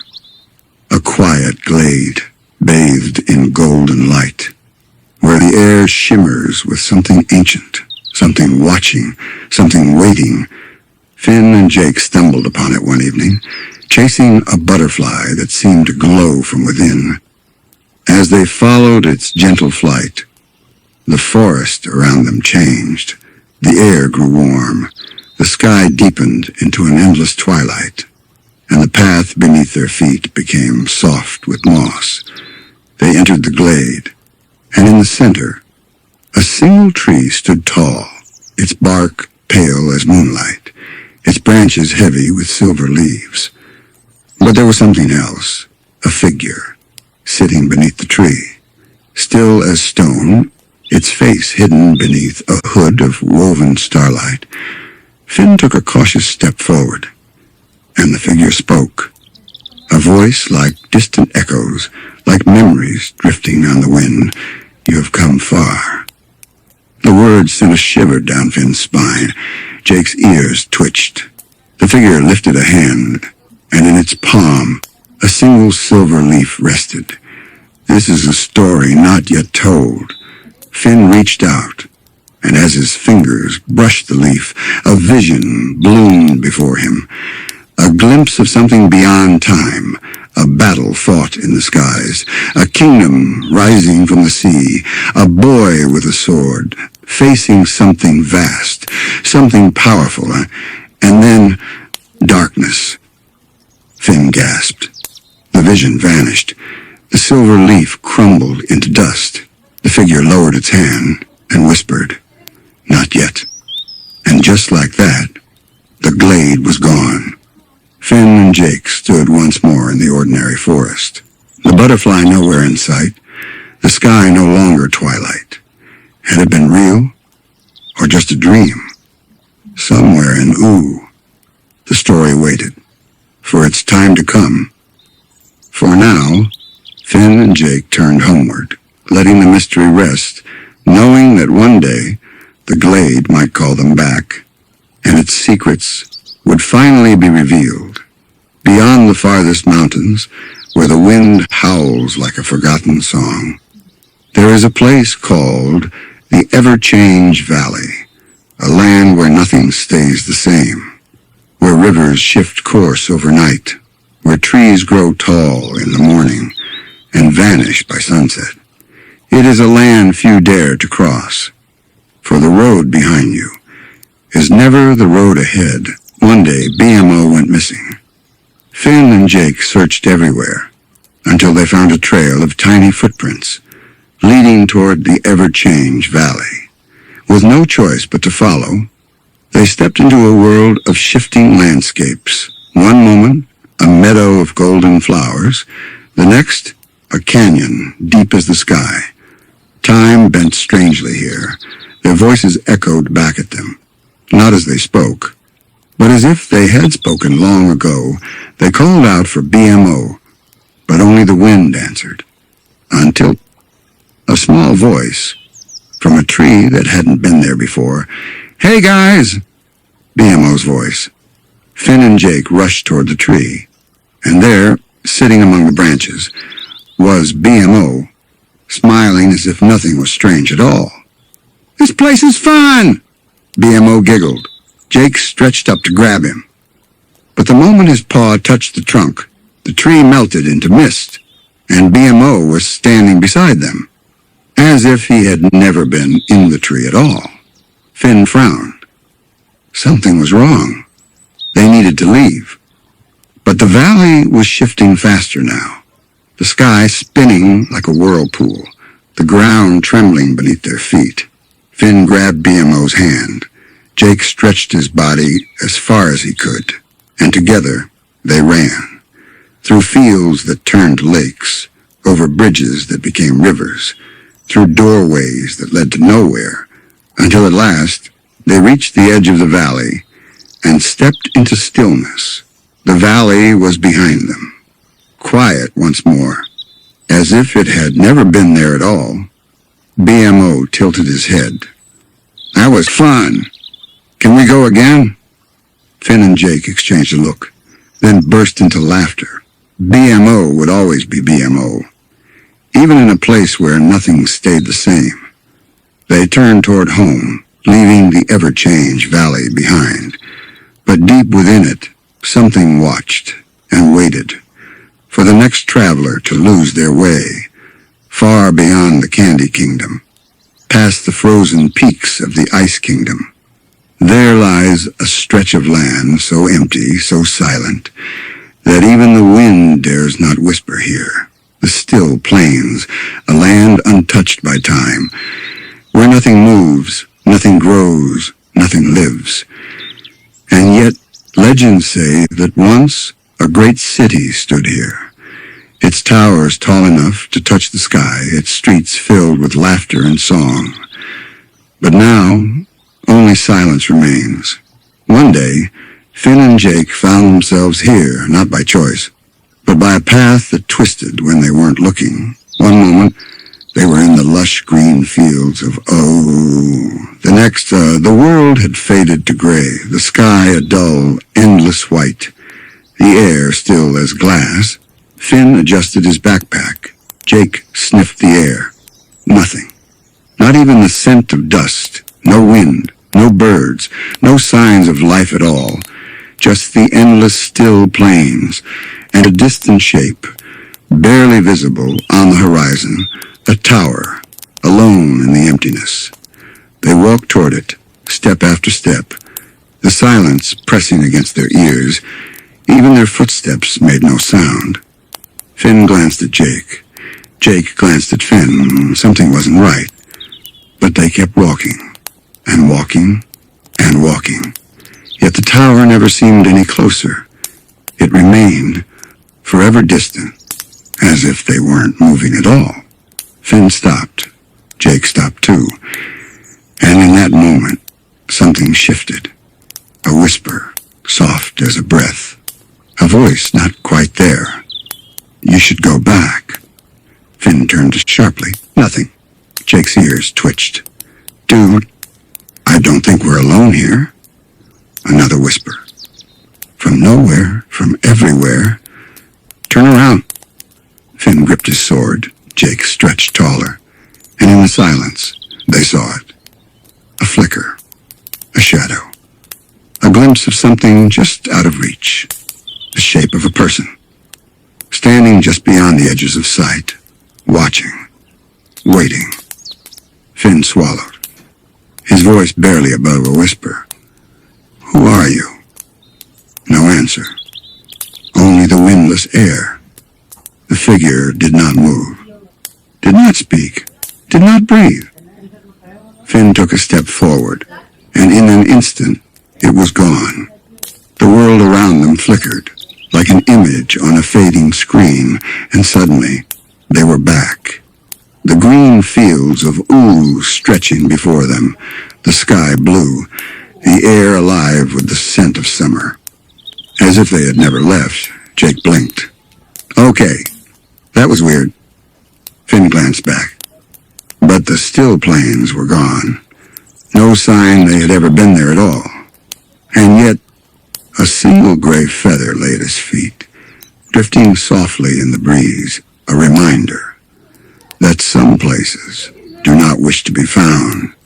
Deep in the forgotten corners of Ooh, there is a house, small, unremarkable, hidden beneath the roots of an ancient tree. Few know of it. Fewer still have seen it, and those who have do not speak of what they found inside.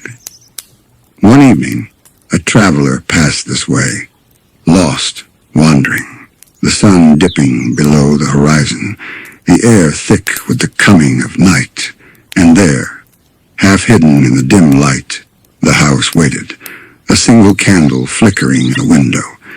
The traveler hesitated, then knocked. A pause. Then the door creaked open. Inside, a single room, a table, 2 chairs, and an old woman, seated in the candlelight, her face lined with age, her eyes dark as the night sky. She smiled, and motioned for the traveler to sit. And as they did, she spoke, a voice like the rustling of leaves. "You have come far." The traveler swallowed, nodded. The woman's fingers traced patterns on the table, shapes that shifted like water, and she whispered, "Shall I tell you a story?" The traveler nodded again, and she began to speak. A story so old that even the stars had forgotten its name. A tale of lost things, of paths that do not end, and of the price paid for secrets best left unknown. The candle flickered. The night deepened. And outside the small house, the world held its breath, listening, waiting, for the story to be told. The candle flickered. The woman's voice, barely more than a whisper now. The traveler leaned in, listening, waiting, for the final words of the tale. But then, silence. The woman's hands rested still on the table, her dark eyes reflecting the flame's glow. The traveler swallowed, and finally spoke. What happened next? A pause. The woman tilted her head, a slow, knowing smile on her lips, and she whispered, "You will find out soon enough." The candle sputtered. The flame wavered. And in that instant, the traveler blinked. The house was gone. The table, the chairs, the woman, all vanished into the night, leaving nothing but the hush of the forest and the faint scent of candle wax in the cool evening air. The traveler stood there, alone beneath the ancient tree, unsure if the house had ever been there at all, or if the story had been meant just for them, a secret shared in whispers, then carried away by the wind, never to be heard again. Far across Uru, in a kingdom long forgotten, there was once a door, not just any door, a door that led to nowhere, and everywhere, all at once. It stood at the edge of a crumbling city, alone among the ruins, a relic from an age before time. Weathered by rain, worn by wind, yet untouched by the years that passed around it, no hinges, no frame, only the door itself, standing, waiting. One day, a wandering bard arrived in the city, his footsteps light on the cracked stone streets, a lute slung across his back, his voice carrying a melody as old as the land itself, and as he sang, the door opened, not with a creak, not with a sound, but with a quiet sigh, like a breath released after a long slumber. Beyond it, darkness, depths as that stretched into infinity. The bard hesitated, then stepped forward, and in an instant he was gone. The door closed behind him, sealing whatever mysteries lay beyond. And there, in the silence of the forgotten city, the wind carried the last echoes of his song, a melody lost to time, yet still waiting for another to find the door once more and listen to the music of the unknown, somewhere deep in the archives of the Candy Kingdom, buried beneath stacks of parchment, locked away in a chest of golden filigree. There is a book with no title, no author, no beginning, and no end. Its pages are never the same twice, ink shifting like liquid, letters forming, changing, disappearing, as if the words themselves are alive.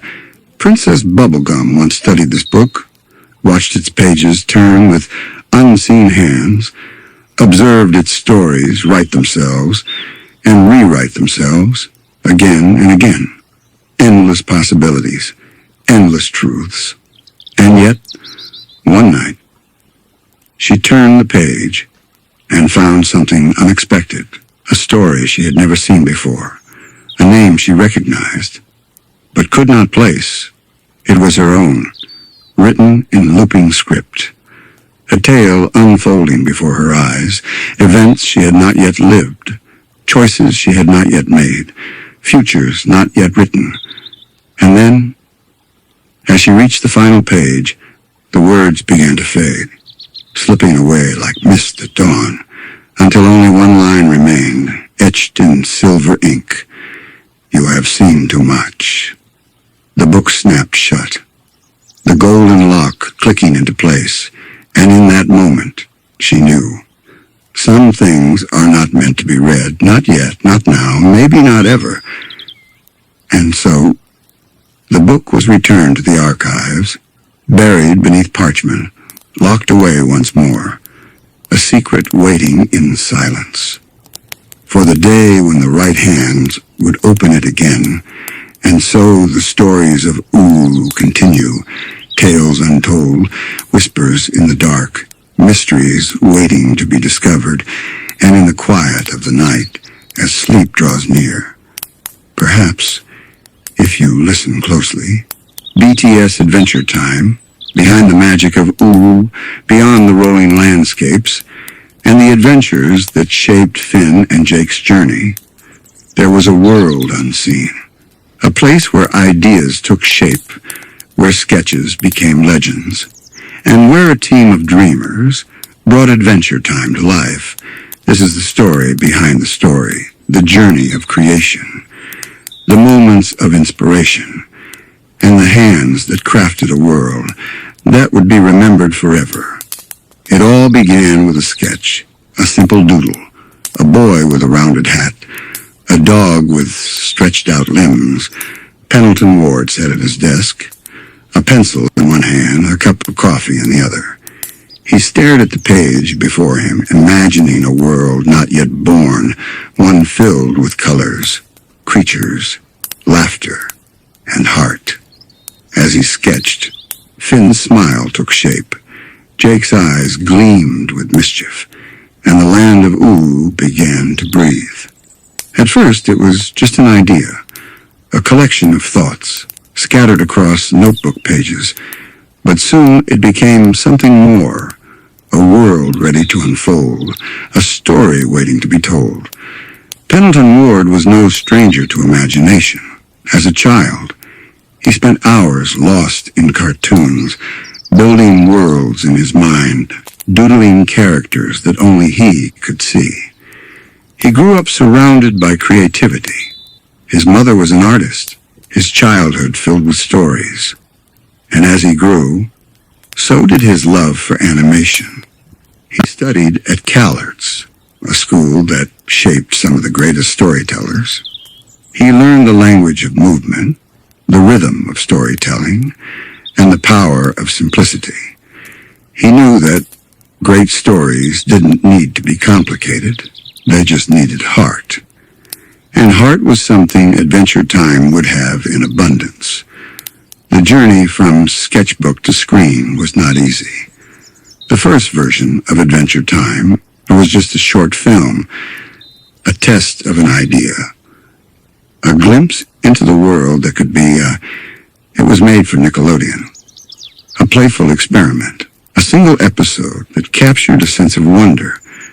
And in that short span of time, something magical happened. People loved it. The short film spread across the internet. Fans emerged before a show even existed. They wanted more. They wanted to explore the land of Ooh. They wanted to follow Finn and Jake on their adventures. But for a while, it seemed like it might not happen. Nickelodeon passed on the idea. Adventure Time was left floating in limbo, waiting for someone to see its potential, waiting for another chance. And then, that chance arrived.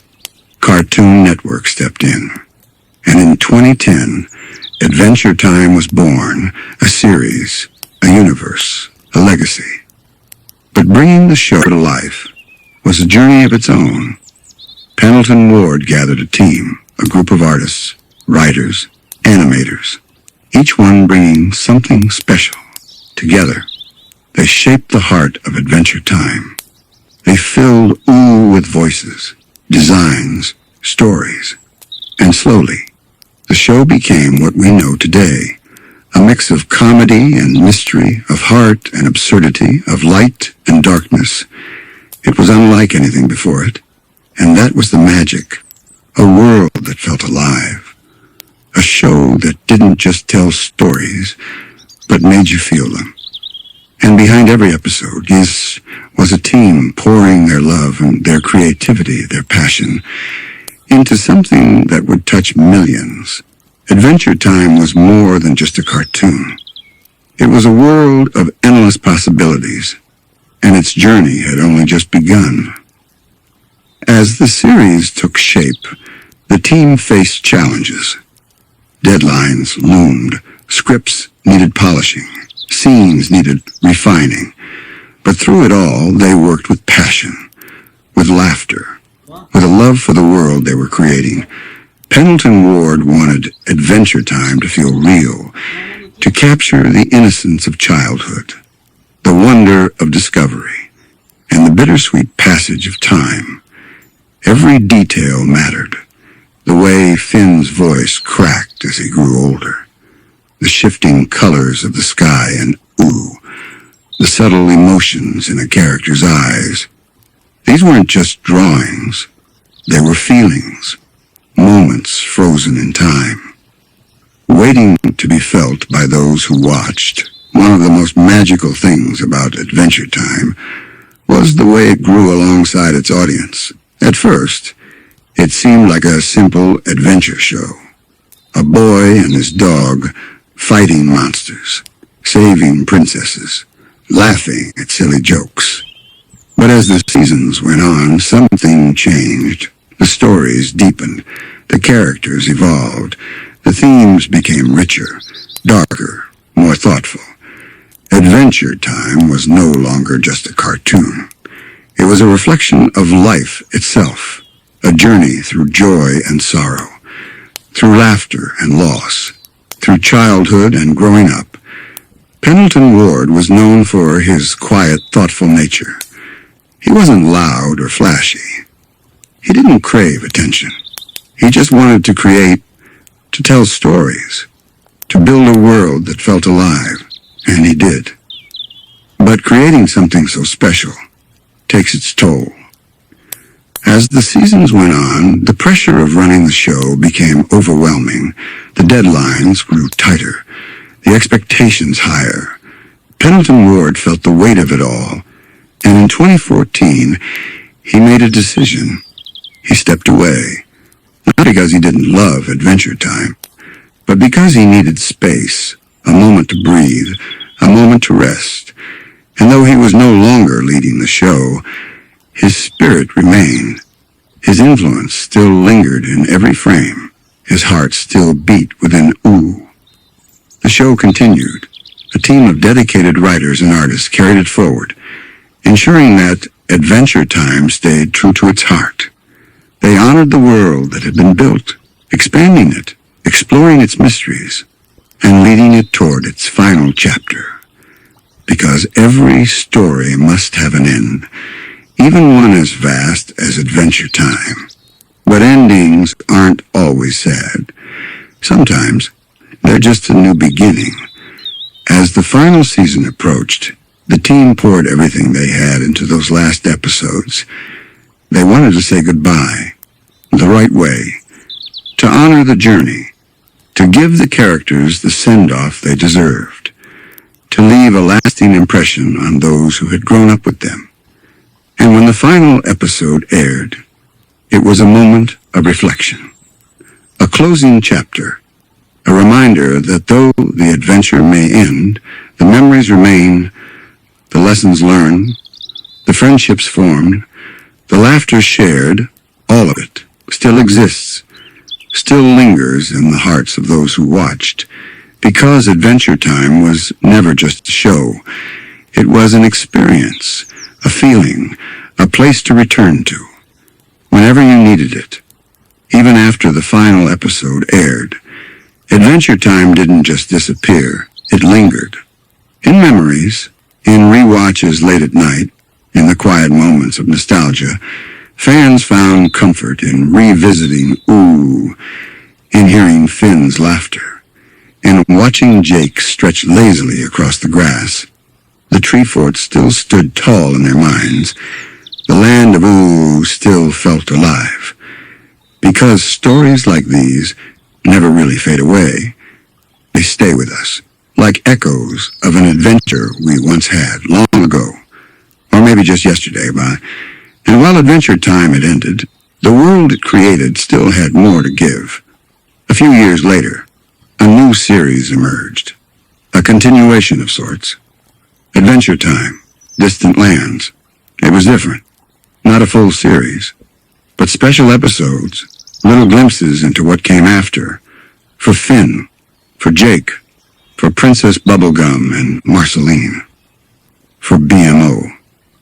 Each special told a new story, shedding light on paths unexplored, on moments unseen, on journeys that still had room to grow.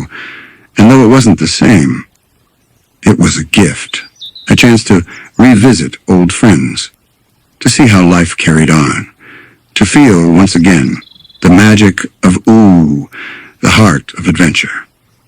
Time wasn't just in its characters, or its stories, or its world.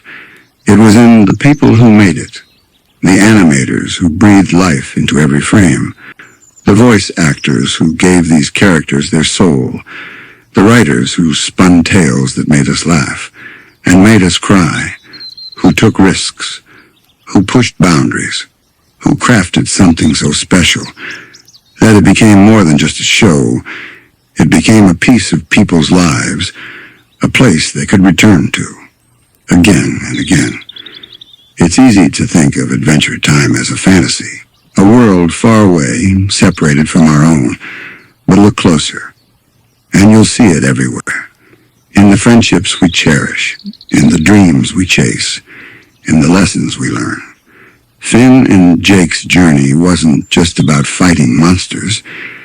It was about growing up, about facing challenges, about learning that being a hero isn't about winning every battle. It's about getting back up, even when it's hard, even when it hurts, because that's what real heroes do. They keep going, they keep hoping, they keep dreaming. Adventure Time was never just a show, it was a feeling, a warm summer day filled with laughter, a late-night talk with your best friend, a moment of quiet, staring up at the stars and wondering what's out there, waiting to be discovered, waiting to be explored, waiting for the next great adventure, because adventures never really end. They just take new forms. And maybe, just maybe, yours is about to begin. Behind the scenes of Adventure Time, a world just as fascinating as Ooh itself. A place where creativity thrived, where ideas sparked from the simplest moments and turned into something magical, something unforgettable. The show's creator, Pendleton Ward, had a vision, a world unlike any other, a mix of fantasy and absurdity, of deep storytelling and childlike wonder, a show that could be silly and profound, all at the same time. But bringing that vision to life took more than just imagination. It took a team, artists, writers, animators, each adding their own touch, their own passion, their own unique ideas. Every episode began as a simple concept, a seed of an idea, sometimes just a single line or a funny sketch. From there, the writers gathered in rooms filled with whiteboards and sticky notes, sketching out scenes, throwing out ideas. Some were wild, some were strange, and some made everyone laugh, and some made everyone pause, realizing that this story could be something special. Unlike many animated shows, Adventure Time had a unique writing process. Rather than a traditional script, episodes were built like comic strips, with storyboards guiding every moment, every line of dialogue, every facial expression, every tiny movement, giving artists the freedom to shape the world in their own way, to make Ooh feel alive, not just drawn, but lived in. And then came the voices, the actors who gave life to Finn, to Jake, to Ice King, to Princess Bubblegum and Marceline, each one bringing their own magic, their own heart. To the characters we came to love, Jeremy Shatta, who grew up with Finn, his voice changing as Finn did, from a wide-eyed kid to a young man, and John DiMaggio, who made Jake more than just a goofy dog, but a best friend, a brother, a soul filled with warmth and wisdom, Tom Kenny, who gave us the many sides of Ice King, the comedy, the sadness, the history that made him more than just a villain, but a person lost in time, searching for something he couldn't remember. Each voice, each laugh, each tear made Adventure Time more than just animation. It made it real, a world we could step into, a place we could escape to, a story that felt like home, no matter how far we were from childhood, no matter how much time passed. But even with all the talent behind the scenes, the real heart of Adventure Time was the love that went into it, a love for storytelling, for creativity, for the simple idea that every adventure, no matter how big or small, matters, because every adventure is a chance to grow, to learn, to dream, and to remember that somewhere out there, a new journey is always waiting, just beyond the horizon. But what made Adventure Time truly special was the way it evolved. It wasn't just a series of random stories. It was a journey, a story that grew alongside its audience, that changed with time, just like Finn, just like Jake, just like all of us. As the seasons passed, the world of Ooh deepened. New lands were discovered, New characters appeared, new mysteries unfolded, and behind the scenes, the creators worked tirelessly to keep the heart of the show alive. They played with different styles, experimenting with animation, with storytelling, with emotions. Some episodes were quiet, soft, and like a gentle dream. Others were wild, chaotic, like a rush of excitement. But each one felt like adventure time, unique, unforgettable. The music was another piece of magic, every song carefully chosen to fit the moment, the emotions, from simple, silly tunes to deep, heartfelt melodies. Rebecca Sugar, one of the show's artists and songwriters, brought many of these moments to life, writing songs that stayed with us long after the episode ended, like Marceline's song about the father who left her, a song filled with pain, but also longing and love, or Finn's quiet song, strummed on his little ukulele, a tune so simple, yet so full of meaning. The world of Adventure Time was more than just a cartoon. It became a phenomenon. It inspired fans, artists, writers.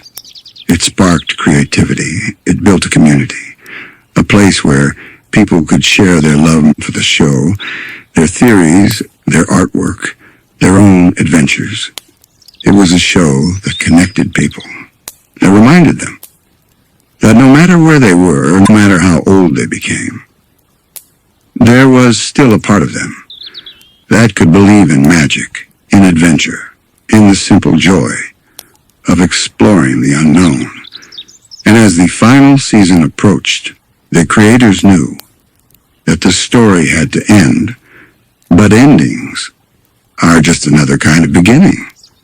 The last episodes were carefully crafted, filled with emotion, with callbacks to past adventures, with moments that made us laugh, and moments that made us cry, until the final goodbye.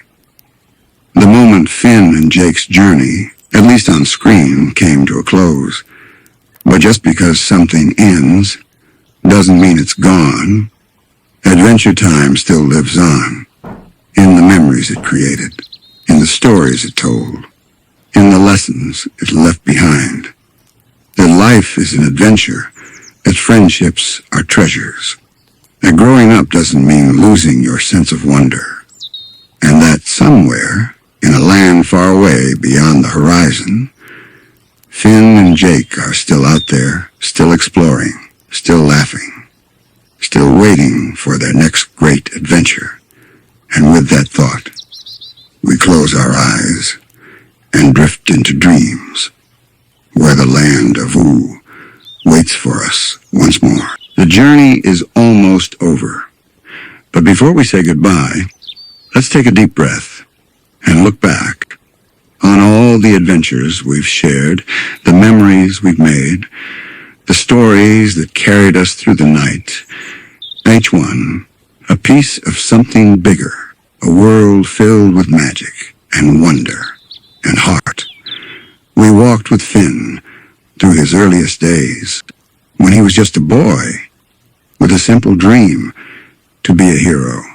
We watched him grow, face challenges, discover new lands, and learn that being a hero wasn't just about fighting monsters. It was about kindness and courage, and the love we share with others. We explored the mysteries that shaped the world of Ooh, the Ice King's crown, and the curse it carried, the power of Princess Bubblegum's mind, and the burdens she bore, the history of Marceline's past, and the heartache that made her who she is. We wandered through time, through kingdoms, through stories hidden beneath the surface, each one revealing something deeper, something real, something timeless.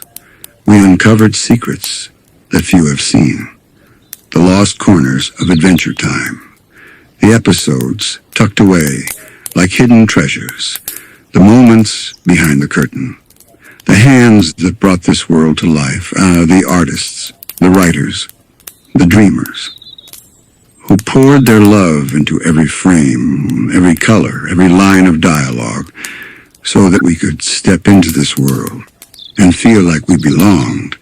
And now, as the night deepens and our eyes grow heavy, we let it all settle. Like soft waves on a quiet shore, we breathe in the memories of Finn and Jake's laughter, the warmth of their friendship, the adventures that never truly end, and we breathe out the worries of the day, the noise of the world, letting ourselves drift into a place where dreams and stories intertwine, where the land of Ooh is always waiting.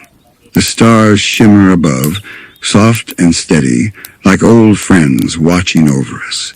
They've seen every adventure, every journey through the land of Ooh, every moment of laughter, and every quiet, thoughtful pause. Tonight, they shine just for us, guiding us gently into the peaceful realm of dreams. As we settle into the stillness, we remember the tree fort, with its creaky wooden floors, its cozy, glowing lanterns. The place Finn and Jake called home, a place of warmth, of safety, of belonging. Can you hear the faint sound of the wind, rustling through the leaves outside, the distant hoot of an owl, the soft crackle of a fireplace, a world tucked away in the night, waiting for another morning, waiting for another adventure. But not now, not yet. Now is the time for rest, for quiet, for letting go. We think of Finn lying in his bed, his white hat resting nearby, Jake curled up beside him. A slow rise and fall of breath, a gentle snore, and peace. This is the way of all great stories. They lead us on grand adventures, and then they guide us home. They remind us that even the bravest heroes need time to rest, to dream, to prepare for the journeys ahead, because every morning brings something new, a new challenge, a new mystery, a new piece of the story yet to be told. But for now, we let our minds drift, like clouds across a moonlit sky floating gently, easing into a soft, endless night, each breath slower than the last, each heartbeat calmer. As the world fades into slumber, the world outside is quiet now, soft and still. The glow of the stars reflects on the gentle waves of the Candy Kingdom's river. The sweet scent of sugar floats through the air. The creatures of Ooh are at peace, resting in the comfort of the night. Even the grasslands are silent, their rolling hills bathed in silver moonlight, deep in the Ice Kingdom. The winds whisper through the frozen peaks. Inside his castle, the Ice King sleeps, his crown resting beside him. A gentle sigh escapes his lips, a moment of peace in a world of longing. Even he, a lonely king in a frozen world, finds solace in the hush of night. Somewhere in the Fire Kingdom, a warm glow flickers in the distance. Flame Princess watches the embers dance. The fire crackles softly, sending tiny sparks into the sky. They rise, floating higher and higher, until they fade into the endless dark, like tiny wishes sent into the unknown. And in the depths of the nightosphere, even the shadows are still. Marceline's base leans against the wall, silent for now, her voice at rest, her songs waiting for another day. She dreams of laughter and music, of the friends she's found, and the love that fills her heart. In the tree fort, the soft glow of lanterns casts warm light across the wooden walls. Finn stirs slightly, a quiet sigh, the weight of the day slipping away.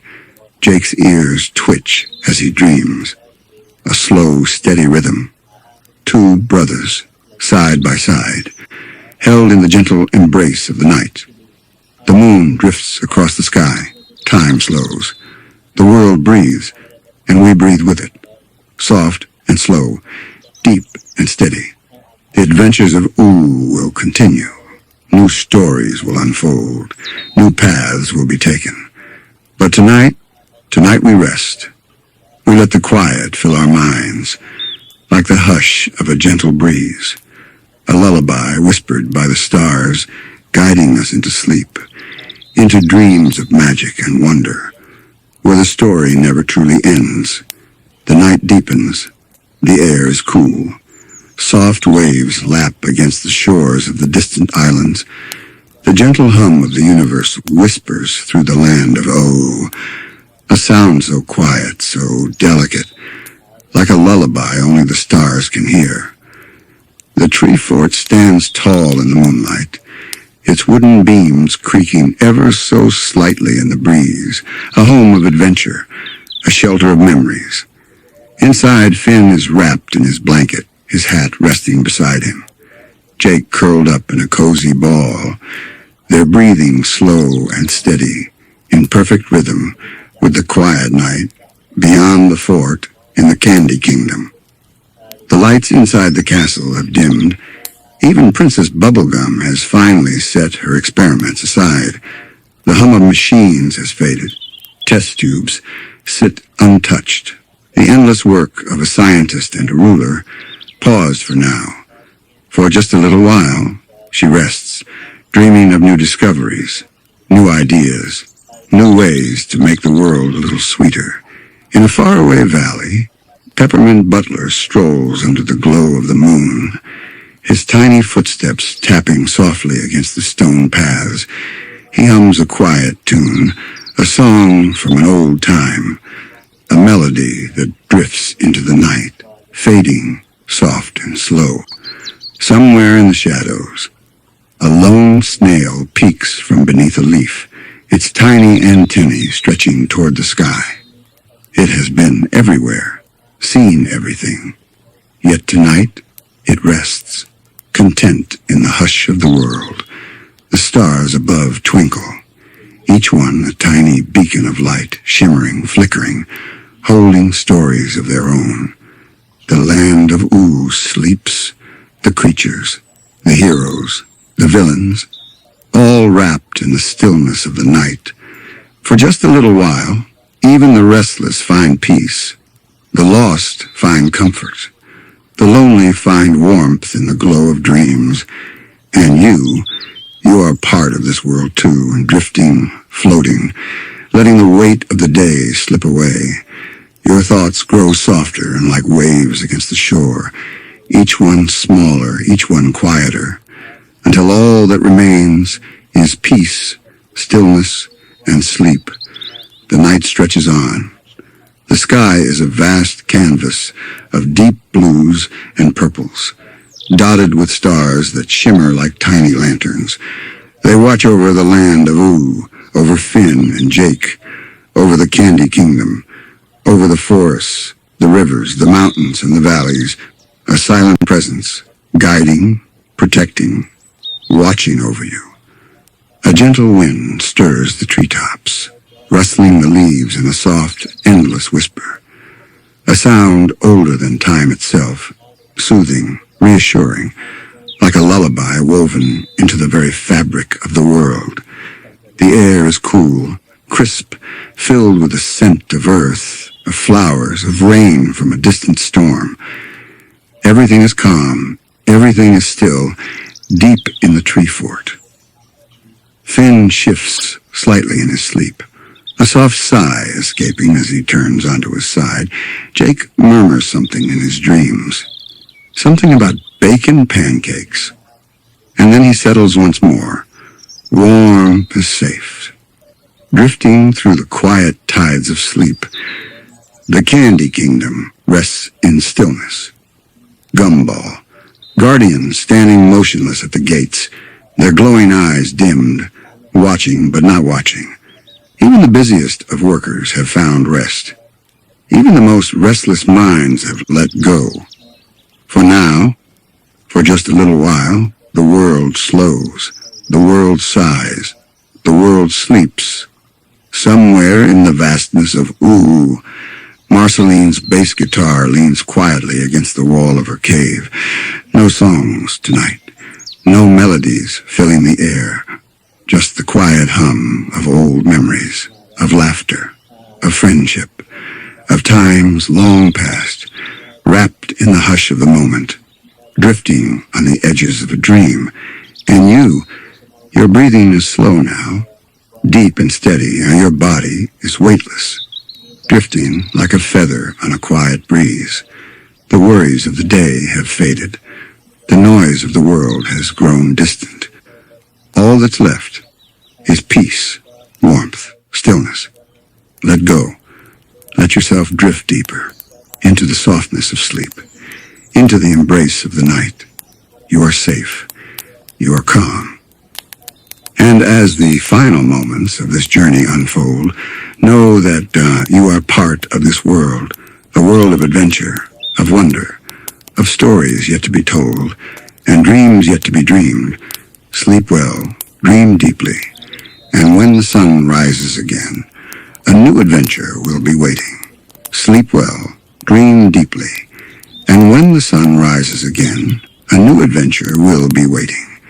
If you enjoyed this journey through the land of ooh, and want more peaceful stories to drift off to, don't forget to like this video and subscribe to our channel for more adventures, more mysteries, and more tales to help you relax and sleep. Thank you for joining us. Good night.